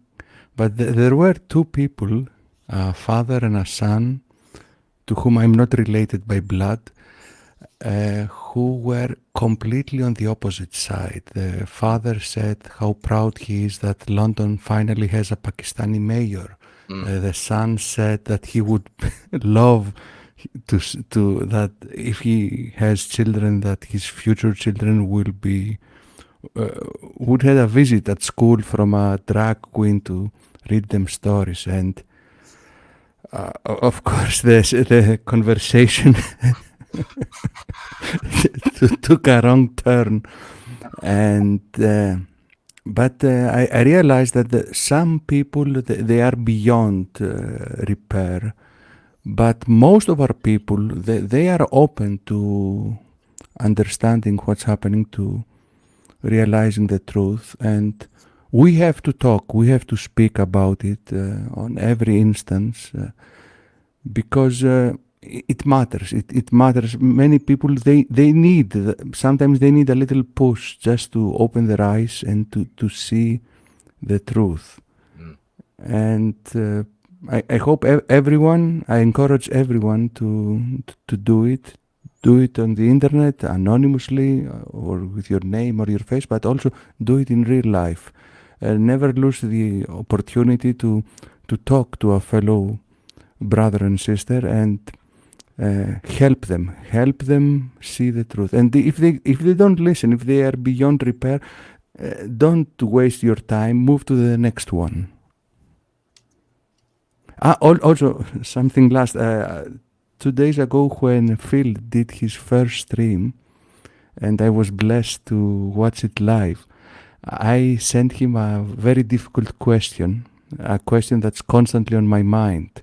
How do we wake up our people? It's something that's troubling me every day. And he gave me a great advice, a great answer. He said that we need to focus more on the positive things. Focus less on the bad things that are happening every day, and focus more on the positive things, on the beauty of our people, on the beauty of our culture, on the beauty of our countries. And I think this was a great advice for me. It helped me a lot to reconsider my path, and it's one of my goals for 2020 to be more optimistic and to focus more on the beautiful things. Oh, Here's thank to you. the beautiful things. Yes. Very much what I was before, my brother. And I have the same goals to go more in that direction myself and be more involved in culture creation. That's really where my heart is. Ash Donaldson is here with us. Ash is an author of several books now, and he's been on the After Party as well as an After Hours. And I do encourage you to, the mods will put his links in the chat if you haven't checked out his stuff. It's amazing. And I know you must have a few things to say. I don't know how long you've been listening in the background, Ash, but we're delighted to have you share a little bit of this Christmas week with us, this Yuletide. So welcome to the show. Hello. Hello. I'm glad to be here. Thanks for inviting me on. It's great to speak to you again. So how are you? And anything you'd like to say about what this Christmas was like, or what's ahead, or again, anything you might have been hearing about if you were listening for a little while to the show? I'll leave it open. No, those last words about being positive, I think that's definitely I would add to that I think we need to focus, as Poseidon emphasized, on what can be done, who can be, in a sense, brought out of the darkness that is descending. We don't need to scattershot it. I mean, we should always try to be reaching as many people as possible. But in the end, you just have to sort of wipe the dust from your feet and move on to the next person. I think I tend to be pessimistic when it comes to how many people will sort of come out the other side of the coming demographic bottleneck. But I'm optimistic with regard to those who do make it through. And so this is something that I kind of explore in my books. And it's been a great year. I got 3 books published, and now it's kind of a time to step back and take stock of things. This was historically a time when our ancestors would do so. The Yuletide, make plans, make vows as to what they were going to do in the coming year. So it's a great spiritual moment of might for our people historically, people of the North. Yeah, I can't express through words, and I guess this is why people make music and write poetry, what this time of year means. There's a magic to each time, and I do think, by the by, that we could go a long way in helping heal our people in emphasizing the other parts of the year as well, those festivals and parts of our rhythm, because really, about every 6 weeks, there was something. If you look at the old agricultural calendar, the equinoxes, the solstices, and the days between all 4 of those, about every 6 weeks, there was something, some kind of festival to mark the progression of the year. And those days where you take a step out of time, and it gives you that space to reassess things and kind of step into this numinous space where, I mean, the details of Yule or Christmas are a little bit different every year, but there is something to the feeling tone of it that's the same. So that is where it's kind of a ritual, you could say, where you step into this mythic time, and it's that same feeling that I had as a kid. I can still tap into that as an adult. And again, the circumstances are different, but there's a core of it, there's a heart of it that's the same. Now imagine if we had more touch points like that throughout the year. There is something still a little extra about Yuletide.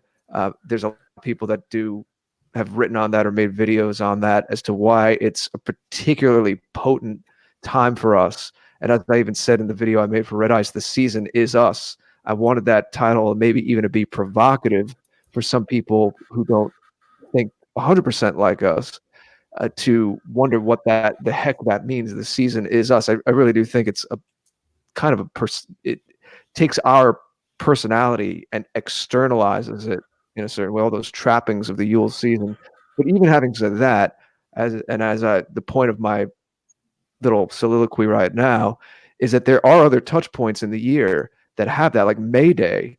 I'm fascinated by May Day. We don't really have that in the States too much anymore. Phil, I know over in the UK, some people are trying to bring back more of a Beltane situation on the 1st of May, May Day, but it's really gone by the wayside here in the US.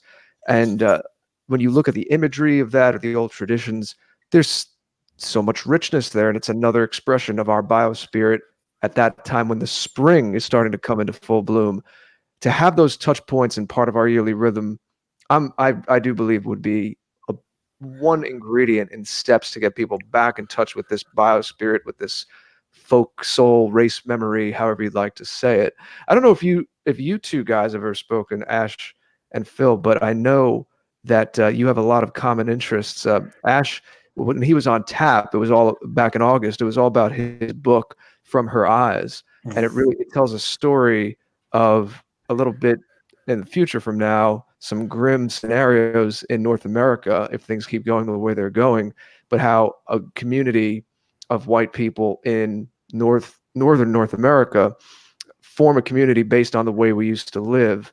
And really, he does a beautiful job translating those folkish values and the trappings of what that would look like, and even the way the town is planned. It's a brilliant book, and we so enjoyed talking to you about that, Ash. But yeah, I agree with you that there's something about this time of year, and I'd love to hear your thoughts on that, or as we were talking about at the beginning of the show, any thoughts you have about what's ahead in the year and even the decade that we're looking at. Yeah, I don't know. Phil, did you want to say something? Well, we have spoken in mail, but not personally. We've spoken a few mails. We've got a lot in common. We see things. It was quite interesting when you open your mail by sending me some quotes from the book that tallied up really well with some of our videos. It was quite striking how similar they were in many ways. And since then, I mean, he sent me his last book, I believe, and I haven't got round to reading it yet. Sorry, Ash. And it is on my list. And this Christmas was meant to be a little bit more relaxing, but we started live streaming, so it took a bit of a turn for the busy pretty fast.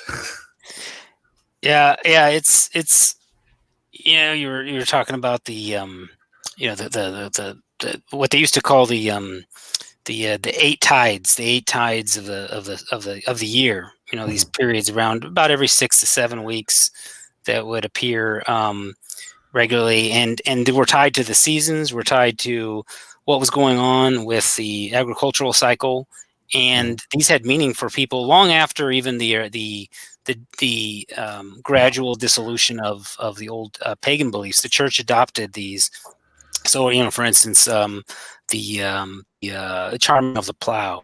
What we now call Groundhog Day, and is just this absurd. We have a rodent appear out of the ground and inform us if winter is going to end or not.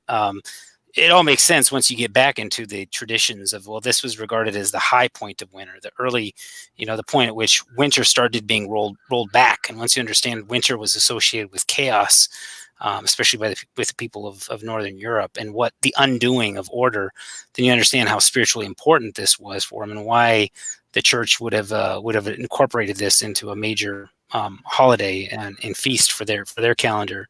And so we've been doing that for thousands of years, and it's only in the modern day that this is all slipped through our fingers. There's this great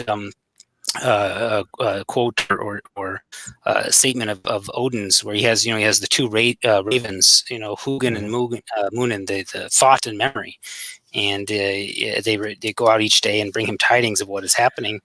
And he says, I fear that Hugin may not return, but I fear much more for Munin. I fear much more that memory will not come back. The loss of memory to him was regarded as worse than the loss of thought, even. And that's really what's happened to people, is this sort of Alzheimer's that has affected us, this cultural, social, historical Alzheimer's, and the complete loss of tradition. And so I encourage people, regardless of their religious tradition or lack thereof, to really seek out ways in which they can reincorporate that yearly cycle into their lives. Because if you just try it out for 1 year, look into the kind of things that were done during each of these, as you say, May Day, Easter, Ostara, all these things had very deep importance for our people in regenerating their spirit. And you'll notice a difference in your own life. I'd like to second that as well. I mean, the cycles are there because they're movements of nature, and we are part of nature. People forget this aspect, that we are of nature. We're not against nature. We are part of it. And if these cycles are affecting everything else, then they're affecting us as well. And our ancestors were wise enough to move with them and take these times to, of course we can't know everything, but this ramping up of forgetting our memory, and that's the whole concept behind Minnesbrunner. It's the well of memory, and it has a lot to do with future, how memory plays. That you could even see the well of Erd as memory, as time, and they weave out of the time, the past, the memory of water. They weave the threads of the future, because all action has consequence, etc. But so memory is exceptionally important. But even going back when I was a child, I danced around the maypole. I don't know if they still do. Like I say, our children aren't in school, but that gives you this idea. As a child, I had no idea what it was. I'm just dancing around, but it was an activity that we all did. And then on May Day, we'd have a celebration. All of our parents would come in, and we'd all be dancing around the maypole. And I had no idea what it was, but there was a great sense of something, And I think that's all you need with children sometimes, that spark of, what's this? There's something here, there's something not, which I'm probably sure that a lot of places don't do May Day anymore, or try to universalize it, as I see a lot of them do, by attaching all these other foreign beliefs to the idea too. We see it here. We get Ramadan and all these things are highly promoted. And when you can't even say Merry Christmas because that's offensive.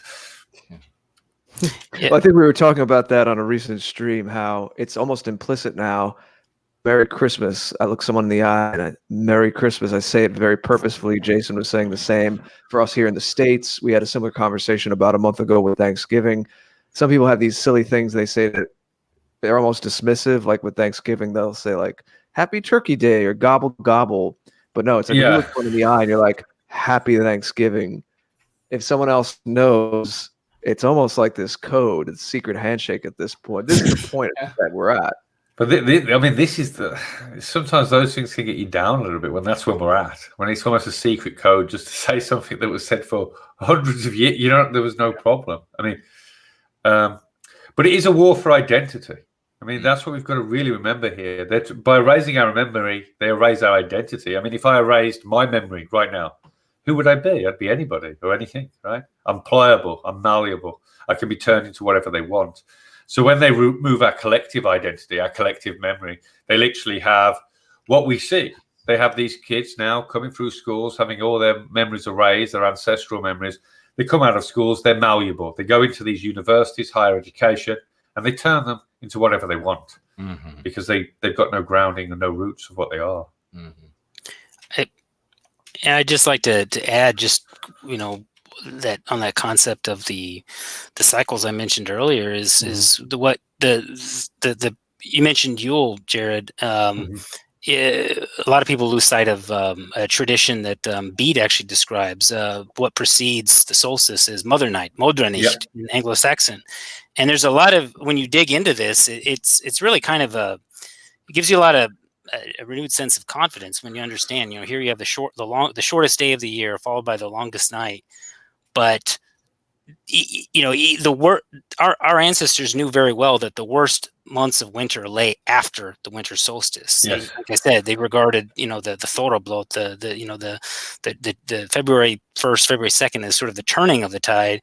But there was this moment at the solstice when, even though all that was true and was going to get a lot worse before it got better, the sun was on the ascent from here on out. Victory was assured, and that gives you even though there's so much to do, there's so much that you're going to have to face, it gives you a sense of confidence in the future. And I think that's the kind of attitude we need to have. We need to be cognizant of the fact that I truly believe things, and that you mentioned earlier in the show, the coming decade. I think the coming decade is going to be much worse in terms of the persecution and the ostracism and the targeting and so forth of people in our movement than what we've experienced before. And I think the propaganda is going to be stepped up. I think all that is true, but we need to have a sort of victor's mentality. We cannot adopt the attitude of the defeated. We cannot allow ourselves to become hopeless, and to have this sort of permanent solstice of the mind, this permanent Yule that sort of carries us through those dark months of winter. Permanent solstice of the mind. I like that. It's very poetic. Kind of sounds like the name of a prog rock album title. But yes, very much. I was aware of the Mother's Night, and I actually I said a little prayer to, or opened myself up to some advice I was asking of my deceased grandmother. So I did my own little honoring of the female ancestors that night on Christmas Eve a couple nights ago. Yeah, that's the connection to the ancestors, the connection to what we hope will be our descendants, the lives of those who come after us. These are all things that should be very much on our minds as we sort of begin to put our hands to the plow once more. And we should remember that we are the victory. Our ancestors, in many of my videos, I talk about this, that what our ancestors have been through to get us here is victory after victory after victory. Why would we ever expect anything less than victory? We are the culmination of every single success, not failure. The failures, they're not here.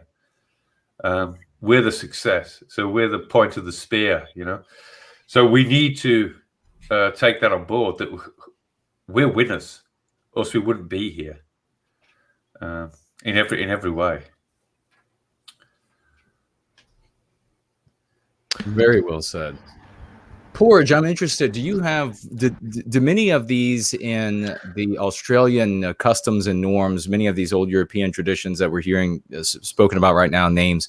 Do you see them in any way in modern Australian life, or is it wholly alien, now devoid, as we see here in the United States, where everything's been commercialized and made as anti-white as possible? Well, yeah, I would say the average person doesn't have anywhere deep understanding of Christmas and Yule the way you guys do, and you've researched it yourself. I think obviously you haven't probably been taught all this at school. It's something you've had to look up and get in touch with again. In Australia, it is a lot like America, and we're becoming increasingly American. We never used to do Halloween, and now that's become a big thing. I can't say I dislike it. It's kind of cute, but people go a bit too far, and it's meant to be a kid celebration, but they get disgusting with it and have blood on kids and all this stuff. I don't like that. But with Christmas, I think Jared was mentioning earlier that how crazy it is that these kids are getting like $1,000 worth of presents. They'll have the new earpods and the Nintendo Switch and all this, and people must put themselves in incredible debt. And that's really killing the spirit of Christmas when you're putting yourself in financial ruin just to make your kids happy for a moment, and it doesn't last that long either. There's a lot of movies about how people have lost touch with the spirit of Christmas and how people have stopped believing in Santa. And I know a lot of people will say that all this tradition is just a mishmash of the different pagan and Christian cultures, and it doesn't make much sense. And they say that Jesus wasn't born on the 25th, and these Catholic beliefs about sainthood are tied up with Santa, and it's all just a mess.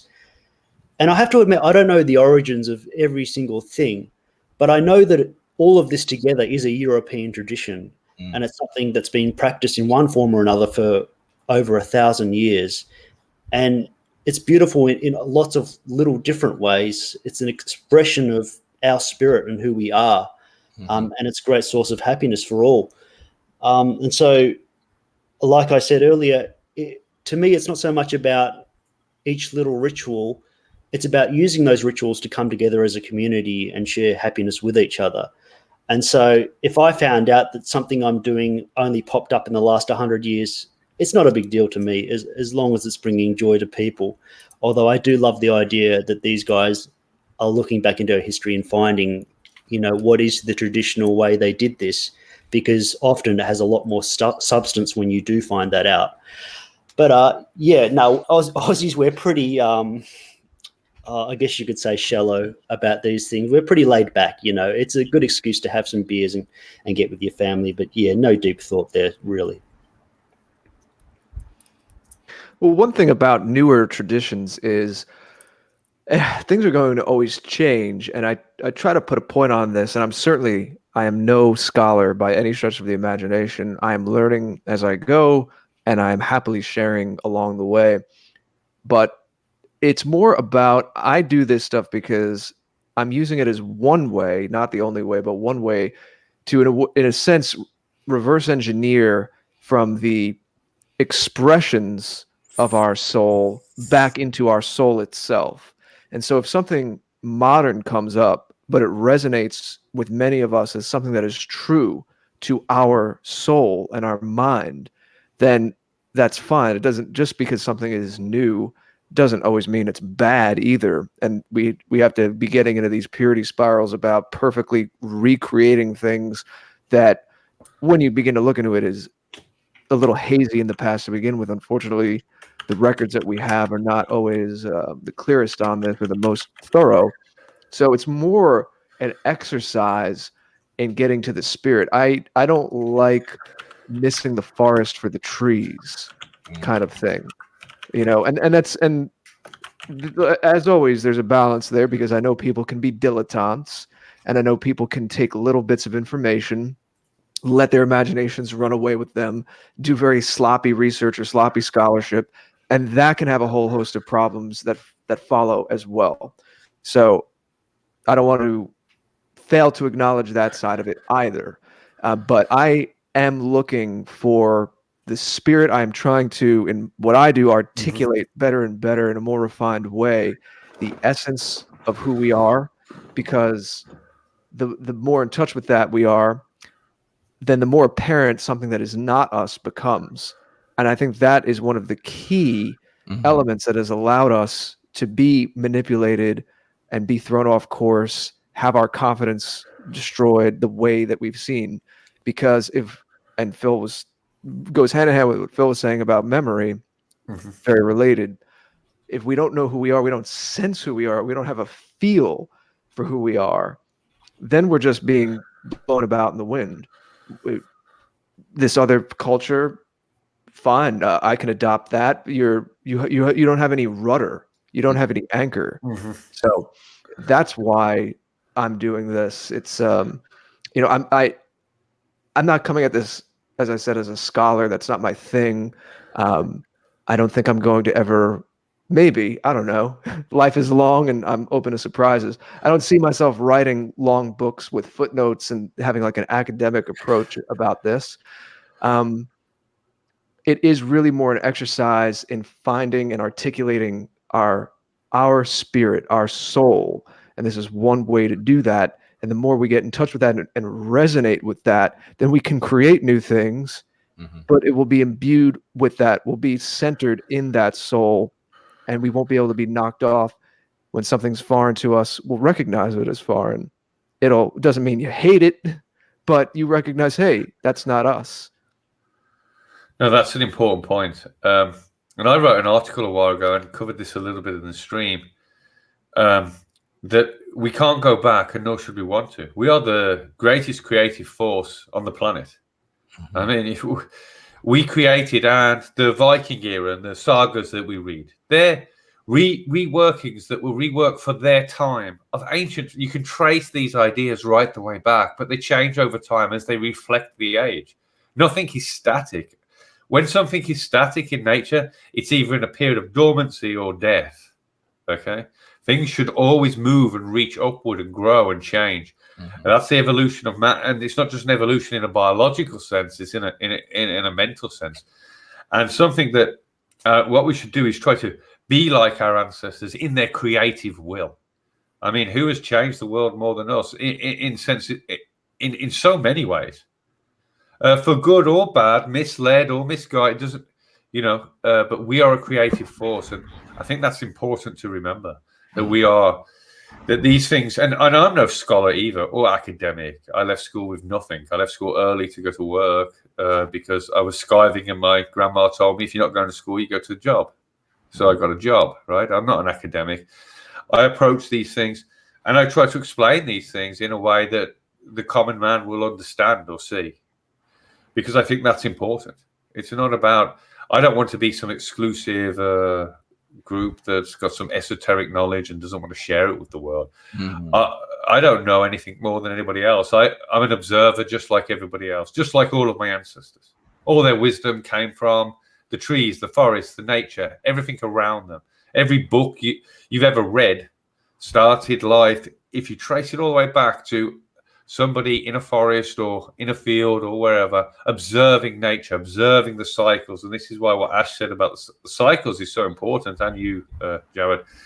These cycles are not just some intellectualized, some fancy mind game. They're trying to, we're in tune with them, and we need to work with them.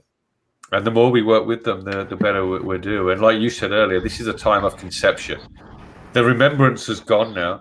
We've gone through the period of remembrance, and at the solstice, we get this little middle time after death, after harvest or slumber, before birth of spring. We're in the conceptual time, and this is when we need to start thinking ahead. I mean, we still see this today with things like New Year's resolutions. We still hold these traditions, as Ash was saying. These traditions, they might have changed or they might be a bit different, but they're still there. They're still here, but I just had a thought. And when you talk about how you love these traditions and the general community thinks they're beautiful, we have to remind them also that they're all going to go away if we don't do something. Yeah. Because little kids we talk about this war on Christmas and all political correctness. Even if there was nobody trying to dismantle Christmas, in, say, 15 years' time, when little white kids go to school and they're going to do their end-of-year Christmas activities, what are they going to say? The teacher's going to tell the Muslim kids, all right, all the Muslims out now, all the Indians who don't really care about Christmas get out, because the white kids are going to celebrate their Christmas. That's not going to happen. They're just going to say, all right, we'll give equal celebration to Ramadan and we'll do a little Christmas thing as well, but no focus on any celebration. And that's just like the death of Christmas. Your children's culture will not be dominant in their schools, and eventually it won't be dominant in the media once they find if it's no longer profitable for them. So always remind people that it's not nice to be a black pillar, but when you're talking about something beautiful, you have to also say that it's our responsibility to make sure that continues. And the way to do that is through demographics. That's absolutely right. Let's hear from Poseidon. Yeah, Poseidon, we wanted to ask you about your traditions, your Christmas traditions, your father, and any thoughts you might have had on what's been said. Yes, what Phil said. Phil talked about creation and nature. And this reminded me of how important these two things are for our children. And I'm afraid most of our children these days, they spend too much time in a unnatural environment, in big cities, in concrete, and behind screens. And in this way, they grow up in a very unnatural way, which is killing their creative spirit. So I think it's very important to try to limit the exposure to screens to our children, and to create together with children something. You can cook together with your child. You can build something. You can go out to the garden and do some work together with your child, and this will give them much more pleasure, joy, and teach them something than spending time behind a screen. And because of the way we live now, this modern way, I see many parents, young parents, that they try to pacify their children. They give them a tablet or a phone in order to stay quiet, but this is slowly killing them. We need to get our children more outside, more closer to the nature, or to the trees, to have with pets, and to encourage them to make something, to build something with their hands.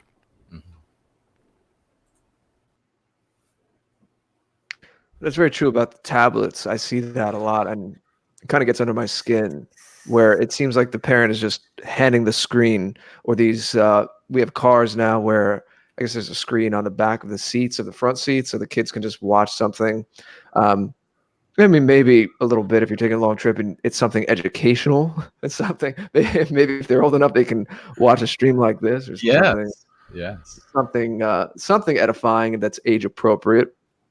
But I think we all know a lot of modern parents use these things because they just don't want to deal with their kids, and they're just passing them off. Hey, the screen can raise you, the screen can take care of you, and we're seeing the consequences of that. So that's one thing I'd add on that, though, is a lot of people work in a lot of jobs to keep their families afloat. They don't even have time anymore for their children, and that's because of high taxes that are being paid to support. I mean, how many billions do our countries give in aid to other nations, when that could be tax breaks? So these parents could have more time with their children, maybe. I mean, it's not even just ignoring them. It's some parents I know work awful hours. They put their children in school. They come home. They're just exhausted after long 16-hour shifts. They don't. It's not even that they don't want to. It's the way our society is geared at the moment. This constant, more efficiency. But it's all more efficiency for the big companies that are. And at the moment, these big companies are generally promoting anti-European agendas. Anti-native Europeans. We see this all over the media. All these advertising campaigns are just ridiculous now. I mean, the agenda's clear to people like us. Others don't see it. So we're working our butts off to support companies that are trying to get rid of us. And all the time, we're losing that time with our children. We're losing that time with our families to support a third world. I mean, literally in aid, not even citizens in the civic. We're sending it abroad. On that note, I'd like to just mention to you, Phil and Ash, if you both of you know a little about this, I'd love to do a show that focuses on that topic of just the average person working.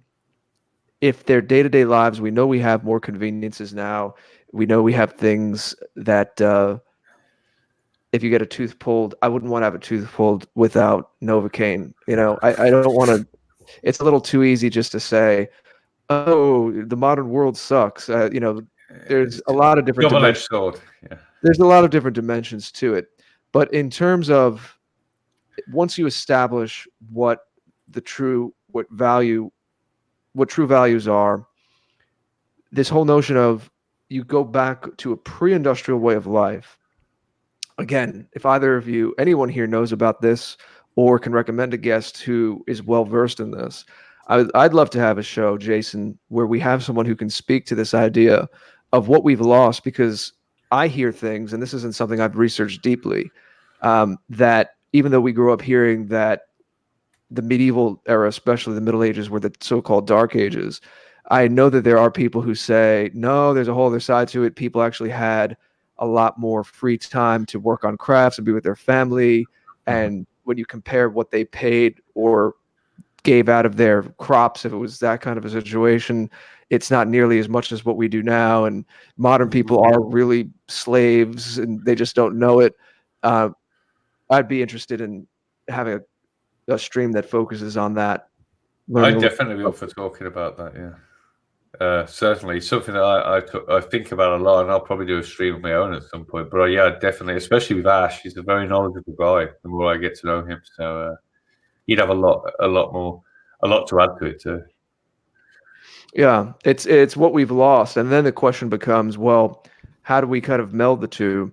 Because I don't think it's always an either or kind of thing. No. Yeah. Technology. Yeah, I'd definitely be interested in that. That's actually I have an academic background in that era, and so I've what you were talking about, the evolution of work and so forth. That's something I can certainly speak to, and the impact that the Industrial Revolution has had.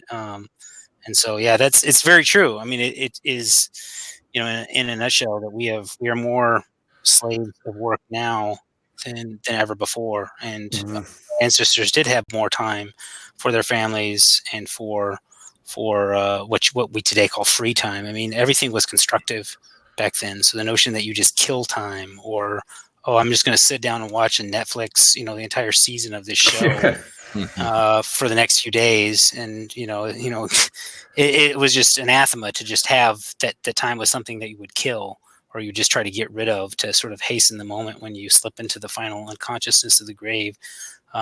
So I think that's it's something I would definitely like to talk about, and Yeah, it's not that it's free time in terms of, as you said, just twiddling your thumbs. Maybe I should rephrase it better. It's not like having more time to do nothing is the measure of a healthy society. It's quality time. That's really what I'm getting at, where you're doing something productive, or if it's more leisurely, it's something that is still soul nourishing, that's benefiting your family, it's communal. That's very different than, as you said. Yeah, well, that's the main difference. Watching it's a season. Yeah, and there's been a lot actually done in modern research, neurology, and how we as you say, leisure time is what is actually the precondition for civilization. It's the precondition for any kind of reflection that, like the kind that Phil was getting at about nature, about your role in it and so forth. You have to have that. If you're too busy worrying about getting attacked by a wild animal in the woods, you're not going to have that. And modern neurological studies have shown that with all the apps and all the streaming in of technology today, people are sort of their brains are sort of receding back to that sort of flight or flight mentality, where they're constantly being on the alert for sort of friend or foe, or kind of what is the next opportunity or threat. And because they're constantly in that, they can't pay attention. Their attention span is shorter. They have no time to reflect, and it's really been corrosive to our people's ability to wake up and face what's happening. It's a very interesting point, actually. Yeah.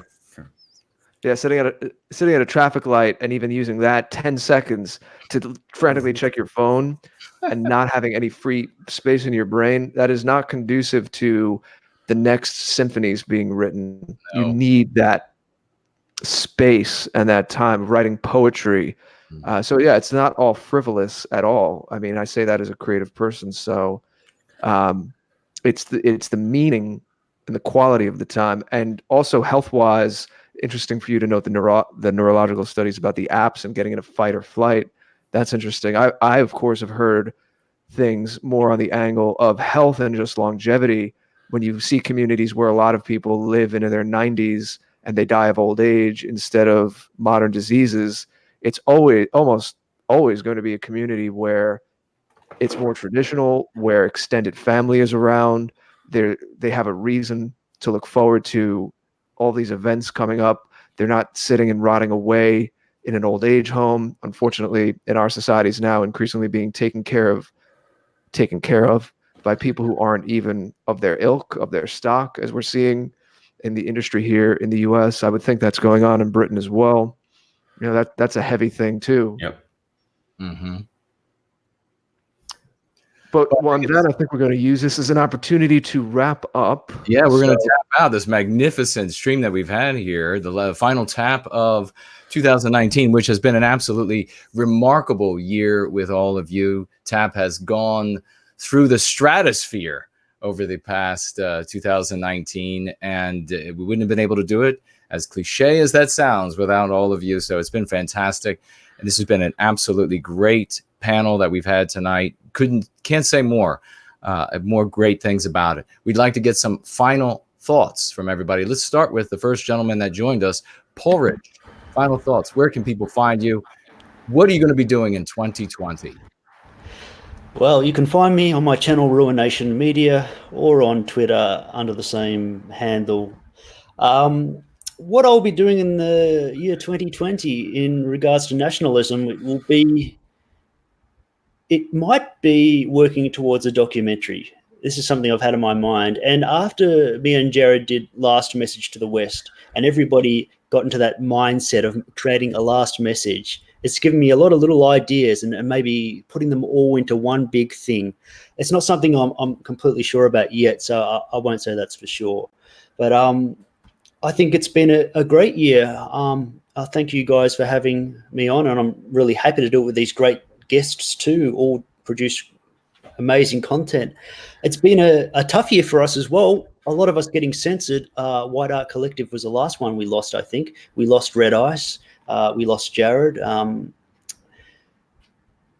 But it doesn't seem as though I'm still here. I'm still here. We lost the channel. A YouTube channel. Yeah, we got you back again. But with all that's been going on, all the platforming, it seems like we're more energized and more confident now than we were last year. And we're really looking forward to 2020 and getting it on, even though all this is happening to us, which they probably suspected would make us miserable. So, we've got to just keep our heads up, and all the black pillars seem to be disappearing. That's good. Let's get to work in 2020 and do as much as we can in the time we have. Very well said, brother. Thank you for that, and thank you for your service to White Wellbeing. Let's hear from Phil. Joined us next today. Yep. Final thoughts and 2020. What are we going to hear from you all? Well, we got a lot planned. We've got to organise our lives a little better to get as much out as we want. We've got loads of ideas, but it's finding the time to do them. But we've got a new channel coming, as well as the live streams. We're hoping to do bi-weekly the live streams. And we've got a new channel coming that's going to be mostly focused on more political. But again, it's going to talk to the common man. It's not going to be an intellectual or academic channel in that way. It's more going to be a look at it from, like I say, I'm from a working class background, so that's the people I want to speak to, and they're the people I know. So there's going to be a lot coming from us, certainly, and the live streams are going to continue. And remember, it is a time of conception right now. So let's start. Whether you think it's woo-woo or not, the season's telling me that. So let's all try and conceive a better future. Start to think of better ways that we can improve our personal lives as well as the well-being of us as a whole.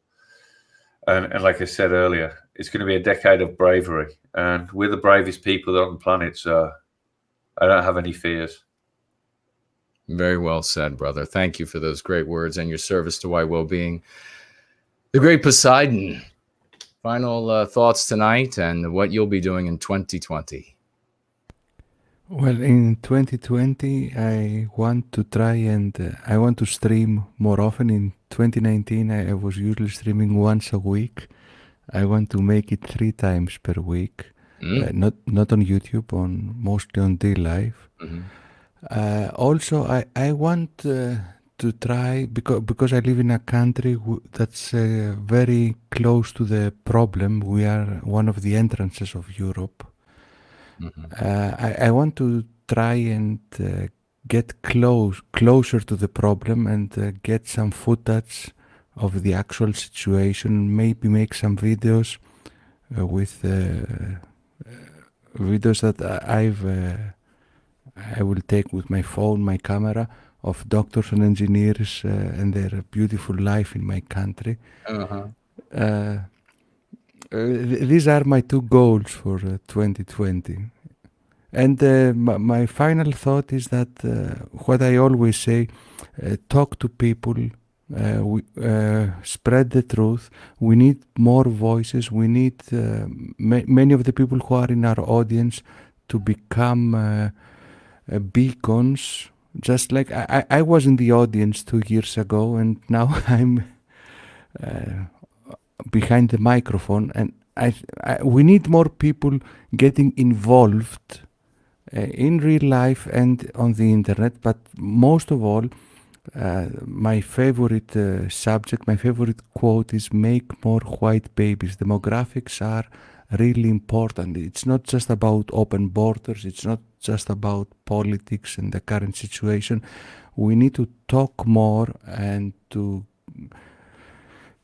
make people understand that it's all about demographics. It's not only the demographics of the people who come into our country, but we need to focus on our demographics, on how we will return to normal birth rates.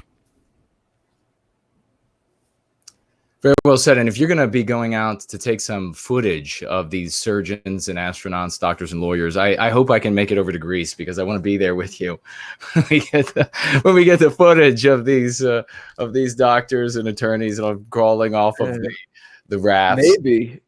Maybe Parge can incorporate that in his documentary. I see a chance for synergy here. Ah, yes, indeed. Sounds good. And now we have the great author Ash Donaldson. Thoughts? Final thoughts and your activities that you expect to be engaging in 2020 for White Wellbeing. Yeah, You're there. We can hear you. Okay, sorry, I wasn't seeing it on the screen. No,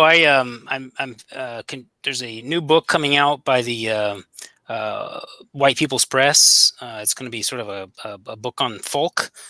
Various authors are contributing to that. It's going to be kind of a coffee table quality book. And so I'll be contributing a chapter to that. Hopefully it'll appear here in just in a few months. But yeah, I've as I said, I've had a pretty busy year with regard to publishing, and I'd like to step back. And I think what's next on the horizon for me is I'd like to do more translating. You know, I have formal training in Greek, Latin, Anglo-Saxon, and Old Norse. So I'd really love to put that to good use. Maybe I've thought about this idea of classics for the folk, of carrying out our own editions of some of these works, free from the academic boilerplate and the revisionism that too often we have to plow through in order to get at what our ancestors wrote or communicated. And so I think that's in the order. I'd really like to reach out to more people, maybe do some more joint projects. I don't have a social media presence, so I'm kind of out here on my own. But yeah, as far as general thoughts, I mean, as to tie, Mimmersbrunner, Phil's comments together with Poseidon's, the winter is a time of conception in more ways than one. There's a reason why more babies are born in the fall. Traditionally, I was lucky enough to have a child born this past year. And that's a big concern for me and my wife, is we have a rather large family. But I would encourage everyone that even though everything Phil said about how hard it is, how tired people are, the hours that you put in, there's no better investment you can make than to produce the next generation. You're not, when you're on your deathbed, you're not going to regret, oh, if only I had worked 5 more hours at my job. Those aren't the kind of regrets you're going to have. Right. So you want to be surrounded by people who love you and who will carry on your tradition. So. Amen to that. Well, you all are welcome to hang out while I read these super chats, and then we'll hear Jared's final thoughts. We want to get to these super chats from these fine people in our community. So, but if you need to go, some of you are staying up late. Yes, you won't hold it against you if you need to pop off. Indeed. So we have JT Smith, the great JT Smith, earlier in the evening, super chatting £5, writing, "I'm a Broomy too." Thank you very much for that, JT. And then JK160 earlier in the evening as well, $5, writing, "Thank you for that," and writing, "School kids rebelled recently. when handed the rainbow flag. The next day, they came in with Confederate flags. Whites are waking up. Well, that's a great white pill. Thank you very much for sharing that news story, JK160. Freak of Nature, 00777. Super chatting $10. Thank you, my dear friend. Writing here, hi, Jason. Screen name was sarcasm, but after your lessons, I regret it. We'll change it soon, but this is more important right now. Thank you. Well, thank you so much for being here. Thank you for participating and going free and spreading that to our people. Many great stories are coming back to me from the good things and good experiences that you all are having. Gandalf White numeral 2, super chatting $5. Thank you, dear friend. Love you guys. Pray the gods and our ancestors send us the Hierophant Caesar needed to awaken our people and save us from our existential crisis in 2020. Well, thank you, sir, for the kind super chat and those great words. Over on the familiar alternative, we have NPC162 saying hello with $1. Thank you so much for showing up today as well. And Heidi, of course, her husband, Ray, here doing double duty, super chatting $25. No verbiage, but saying a lot with those $25 to the anti-whites. So thank you all so very much for those super chats, those words, and those dollars. Jared, what are your final thoughts and what you'll be up to briefly in 2020? I might shave the beard in 2020. I'm not sure. Oh, right. I like to change things up. In heavier news or more substantial news, well, I'm actually part of that book project that Ash mentioned. I was helping Tony from White People's Press get it together. So, yeah, we do have a book project brewing with different authors contributing an essay or a chapter. So you have that to look forward to. And certainly, well, in the very near term, tomorrow night, as some of you might know, and our mods were talking about and some other people were talking about, Jason and I will be on Millennial. So that's Saturday, the 28th at 7 o'clock Eastern U.S. time. In the UK, that is just as the clock strikes midnight and becomes technically December 29th. So look out for that. We're going to have a great chat with Woes. But yeah, you know that TAP grew a lot this year. We have a lot of great milestones. I started doing the skits. I started working with Red Ice. So I definitely want to do more culture creation. In terms of the TAP TV site, we want to continue to expand that platform. Many of you know who are with us. It's been out a few months now. We debuted it in the latter part of October, but there's still more we want to do to grow it and to make sure that that really becomes, no matter what happens with the censorship, that becomes the go-to place, because that's where we put the catalog of everything that we did. And when we're live, that's also, of course, where you can watch it. And we're going to be working to improve that, be on more platforms. So it's a lot of what you've seen already, just taking it to the next level. But yeah, with things like the skits and things like the contest I did here with Porridge, having more of my poetry published, and certainly talking about this too much, and talk is cheap. I'm a musician. That's a lot of my life has been spent in music, and I haven't done anything to bring that forth yet. So that's always been where my head and my heart is with culture creation, communication as well, like what I do here, but more artistic works, both facilitating other people doing that and doing more of my own. That's really where I want to contribute. So that will be a big focus as well. Everything you're seeing now expanded, but then adding, I think, some deeper dimensions of that, of a creative life. So that's plenty on the docket for 2020 and beyond. And I'm sure there'll be a lot of surprises and twists and turns. We always just have to duck and weave and keep moving. But it's an honor to do it with all of you here in this amazing community, with gentlemen up here like this.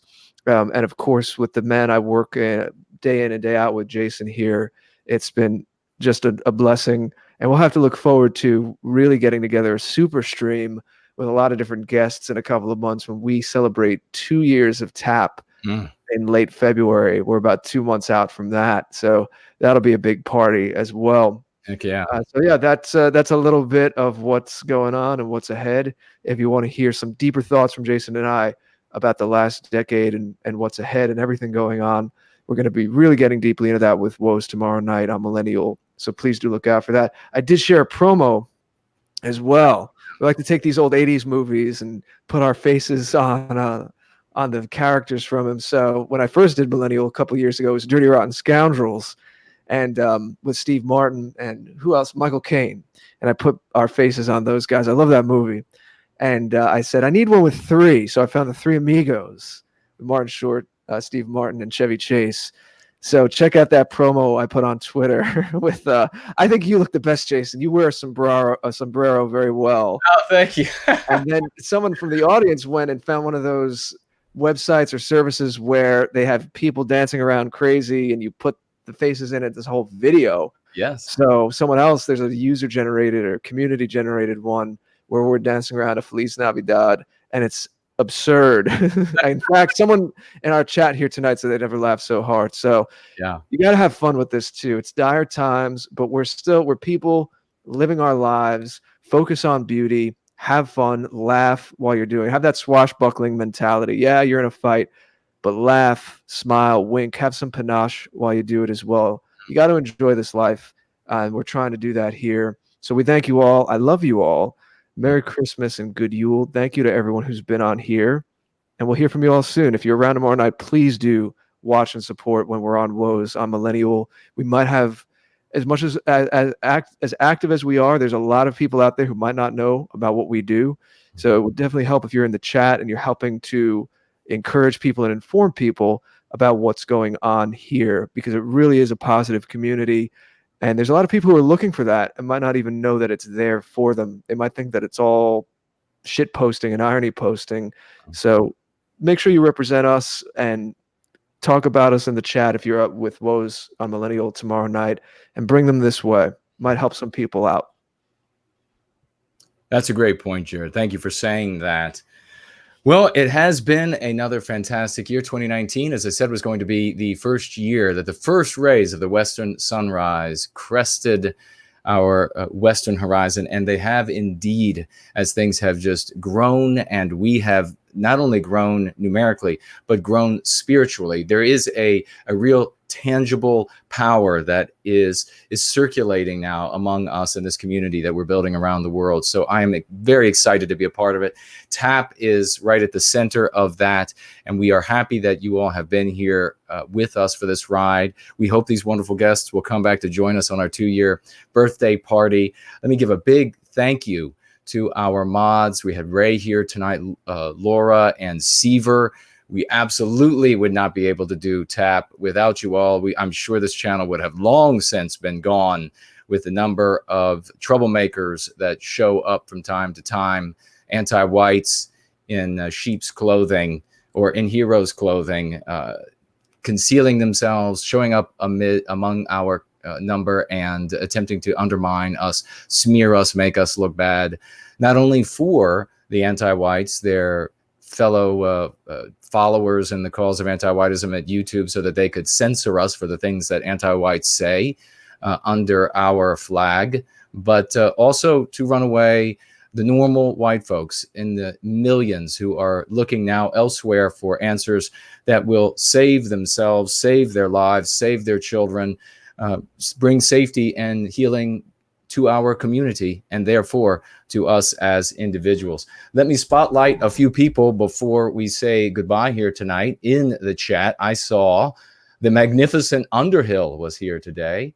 A big hello to you. Polygon was here as well. William Runner was here. Norm Miller was also here. A big hello to both of you. And finally, Kimberly Frankenberry was here. Great to see you all. It's been another magnificent time, and it is always a big honor to be able to serve with the great Jared George, this most noble of all causes, serving white well-being. And I echo what Jared said. I love you all, and we look forward to seeing you again next time.